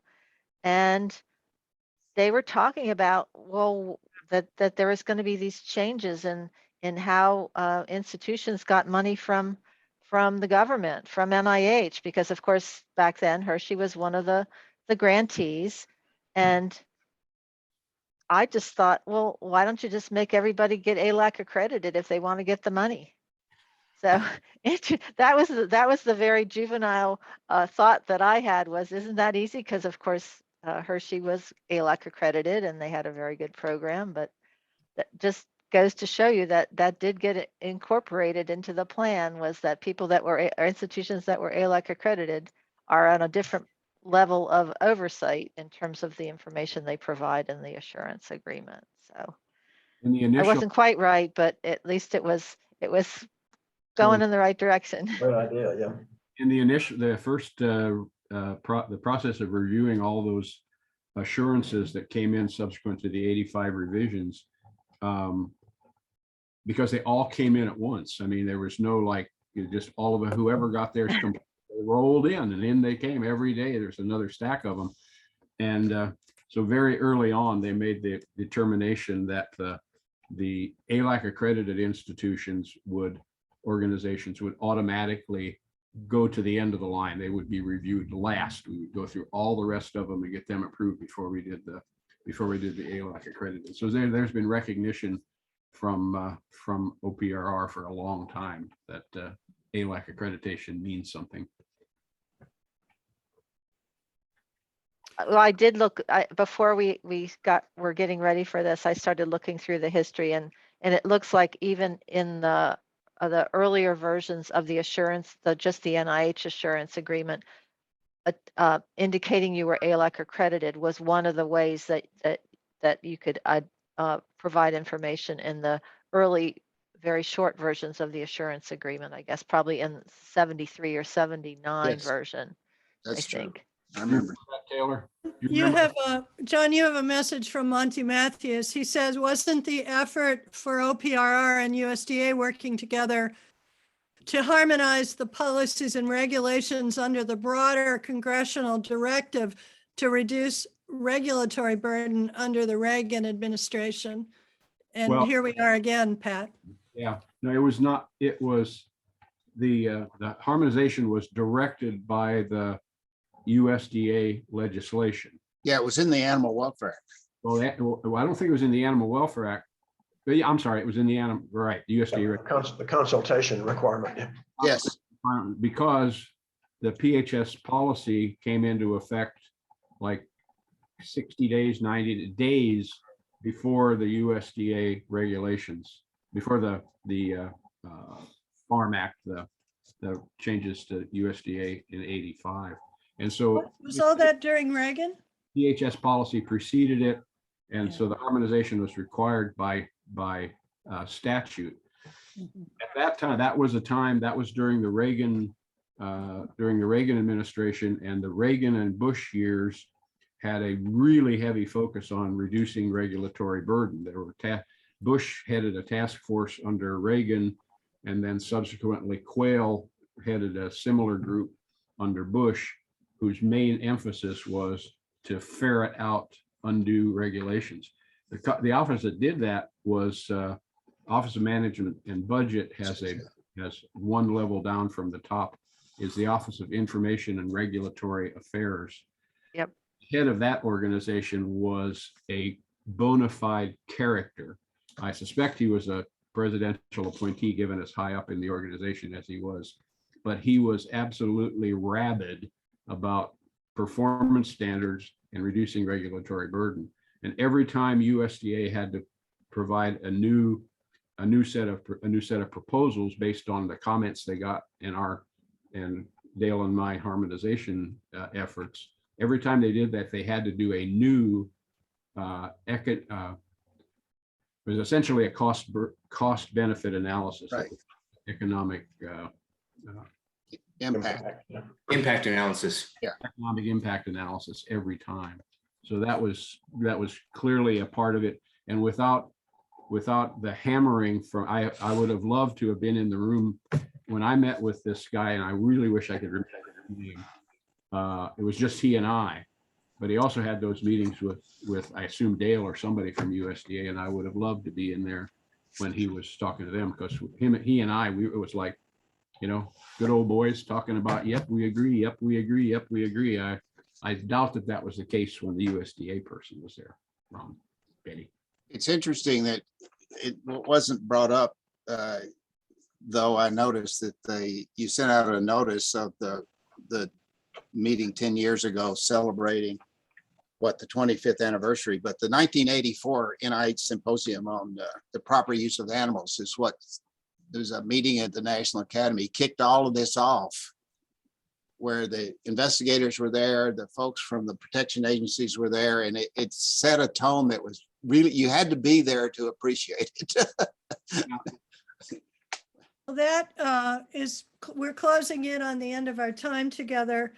And I want to mention that we had a symposium in 2010. It seems like it was a long time ago, and it also seems like it was yesterday. 25 years of animal welfare and scientific research. You can find a link to transcripts from that very interesting meeting. Many of the same speakers are here today. Some are no longer with us. Those are interesting and wonderful stories. And I recommend that if you enjoyed this, that you go to OLA's website in the, I think it's in the education section, right, Pat? Policy Yep. and education, and you can find those transcripts. I also want to say, we've had some inquiries on the chat line, and thank you all for what you contributed to the chat line. If you need and want a certificate, if you can write to Aaron or to me, we'll arrange to get you a certificate of participation. We're not going to send them out wholesale because so many of you don't need them. And then I just want to say what an enjoyable and wonderful afternoon this has been for me. It makes me remember how much I miss all of you. It's dinner time on the. I was gonna say. That's an interesting way to end it. An appropriate ending. So, thank you to all the panelists for all the time that you put into this. We had meetings, we planned and we discussed. So they gave us a lot of time, and we appreciate all you've done for us in the past and all you've done for us today. And we hope that the coming generations behind us will come to understand some of the work that we did and they did and why we all did it. And that you will carry on in the tradition that these fine leaders have started. So I'd like to invite, and Mary Lou James has put the link in the chat for the 25th anniversary symposium. If you click on that right now while it's up on your screen, it'll load onto your computer, and then when you sign off, you'll have it. So Jim Taylor says it brought back many, many memories. We're getting so many nice thank yous and comments. So I would like to invite the participants to go ahead and log off. And if the panelists would like to just stay for another minute, that would be great. I was looking at all these more things coming in. You got a lot of fans out there. We should make baseball cards, I think. Oh, Very good. Nelson, I'll have to take, Everyone, thank you. Thank you for joining us, and from all of the iCare faculty, thank you. Yeah. Nelson, I have to tell you a story. My uncle was a VOAG teacher and had a farm in West Tennessee, and he had 2 big draft mules. And he told me Yeah. at the time, he said, boy, horses kick, mules aim. That's right. If they miss you, it was on purpose. There was a warning. But yeah, no, I'm on the front porch and they just realized that the It was clock. feeding time. It was feeding time. What, get the hell out here, you know? So also it's feeding time for my dogs. They, Yeah. Somebody says that you guys are the goats of animal welfare. The fossils. I hope not yet. The greatest of all time. of all time. I hope that's what they meant, but I'm pretty sure it is. go either way. Yeah. All right. Thank you all. It's been enormously fun. Great to see all you guys. Yeah. You're perfect. Wonderful Thank- time. Yeah. Thanks so much, John. It has been fun. I really appreciate it. I get to see some of these folks regularly, but I haven't seen Nelson. I can't remember when, or John or Ron in a long, long time. And so it's really, really nice Yeah. to be, see that you're still, alive and kicking and with it. Right. I just have to say that, I just have to say, it brought back memories of when we were first getting started forming REACT, and we were largely uninformed and uneducated about research animals, and just the camaraderie that I received personally from Charlie McCarthy and John and Nelson, and that relationship that we started then really carried us through the next 10 years. And I am just thrilled to hear, Betty, that it continues to this day, because I think through that collaboration, we're improving things for not only the industry, but for animals. So it's just been a great opportunity to revisit all of that.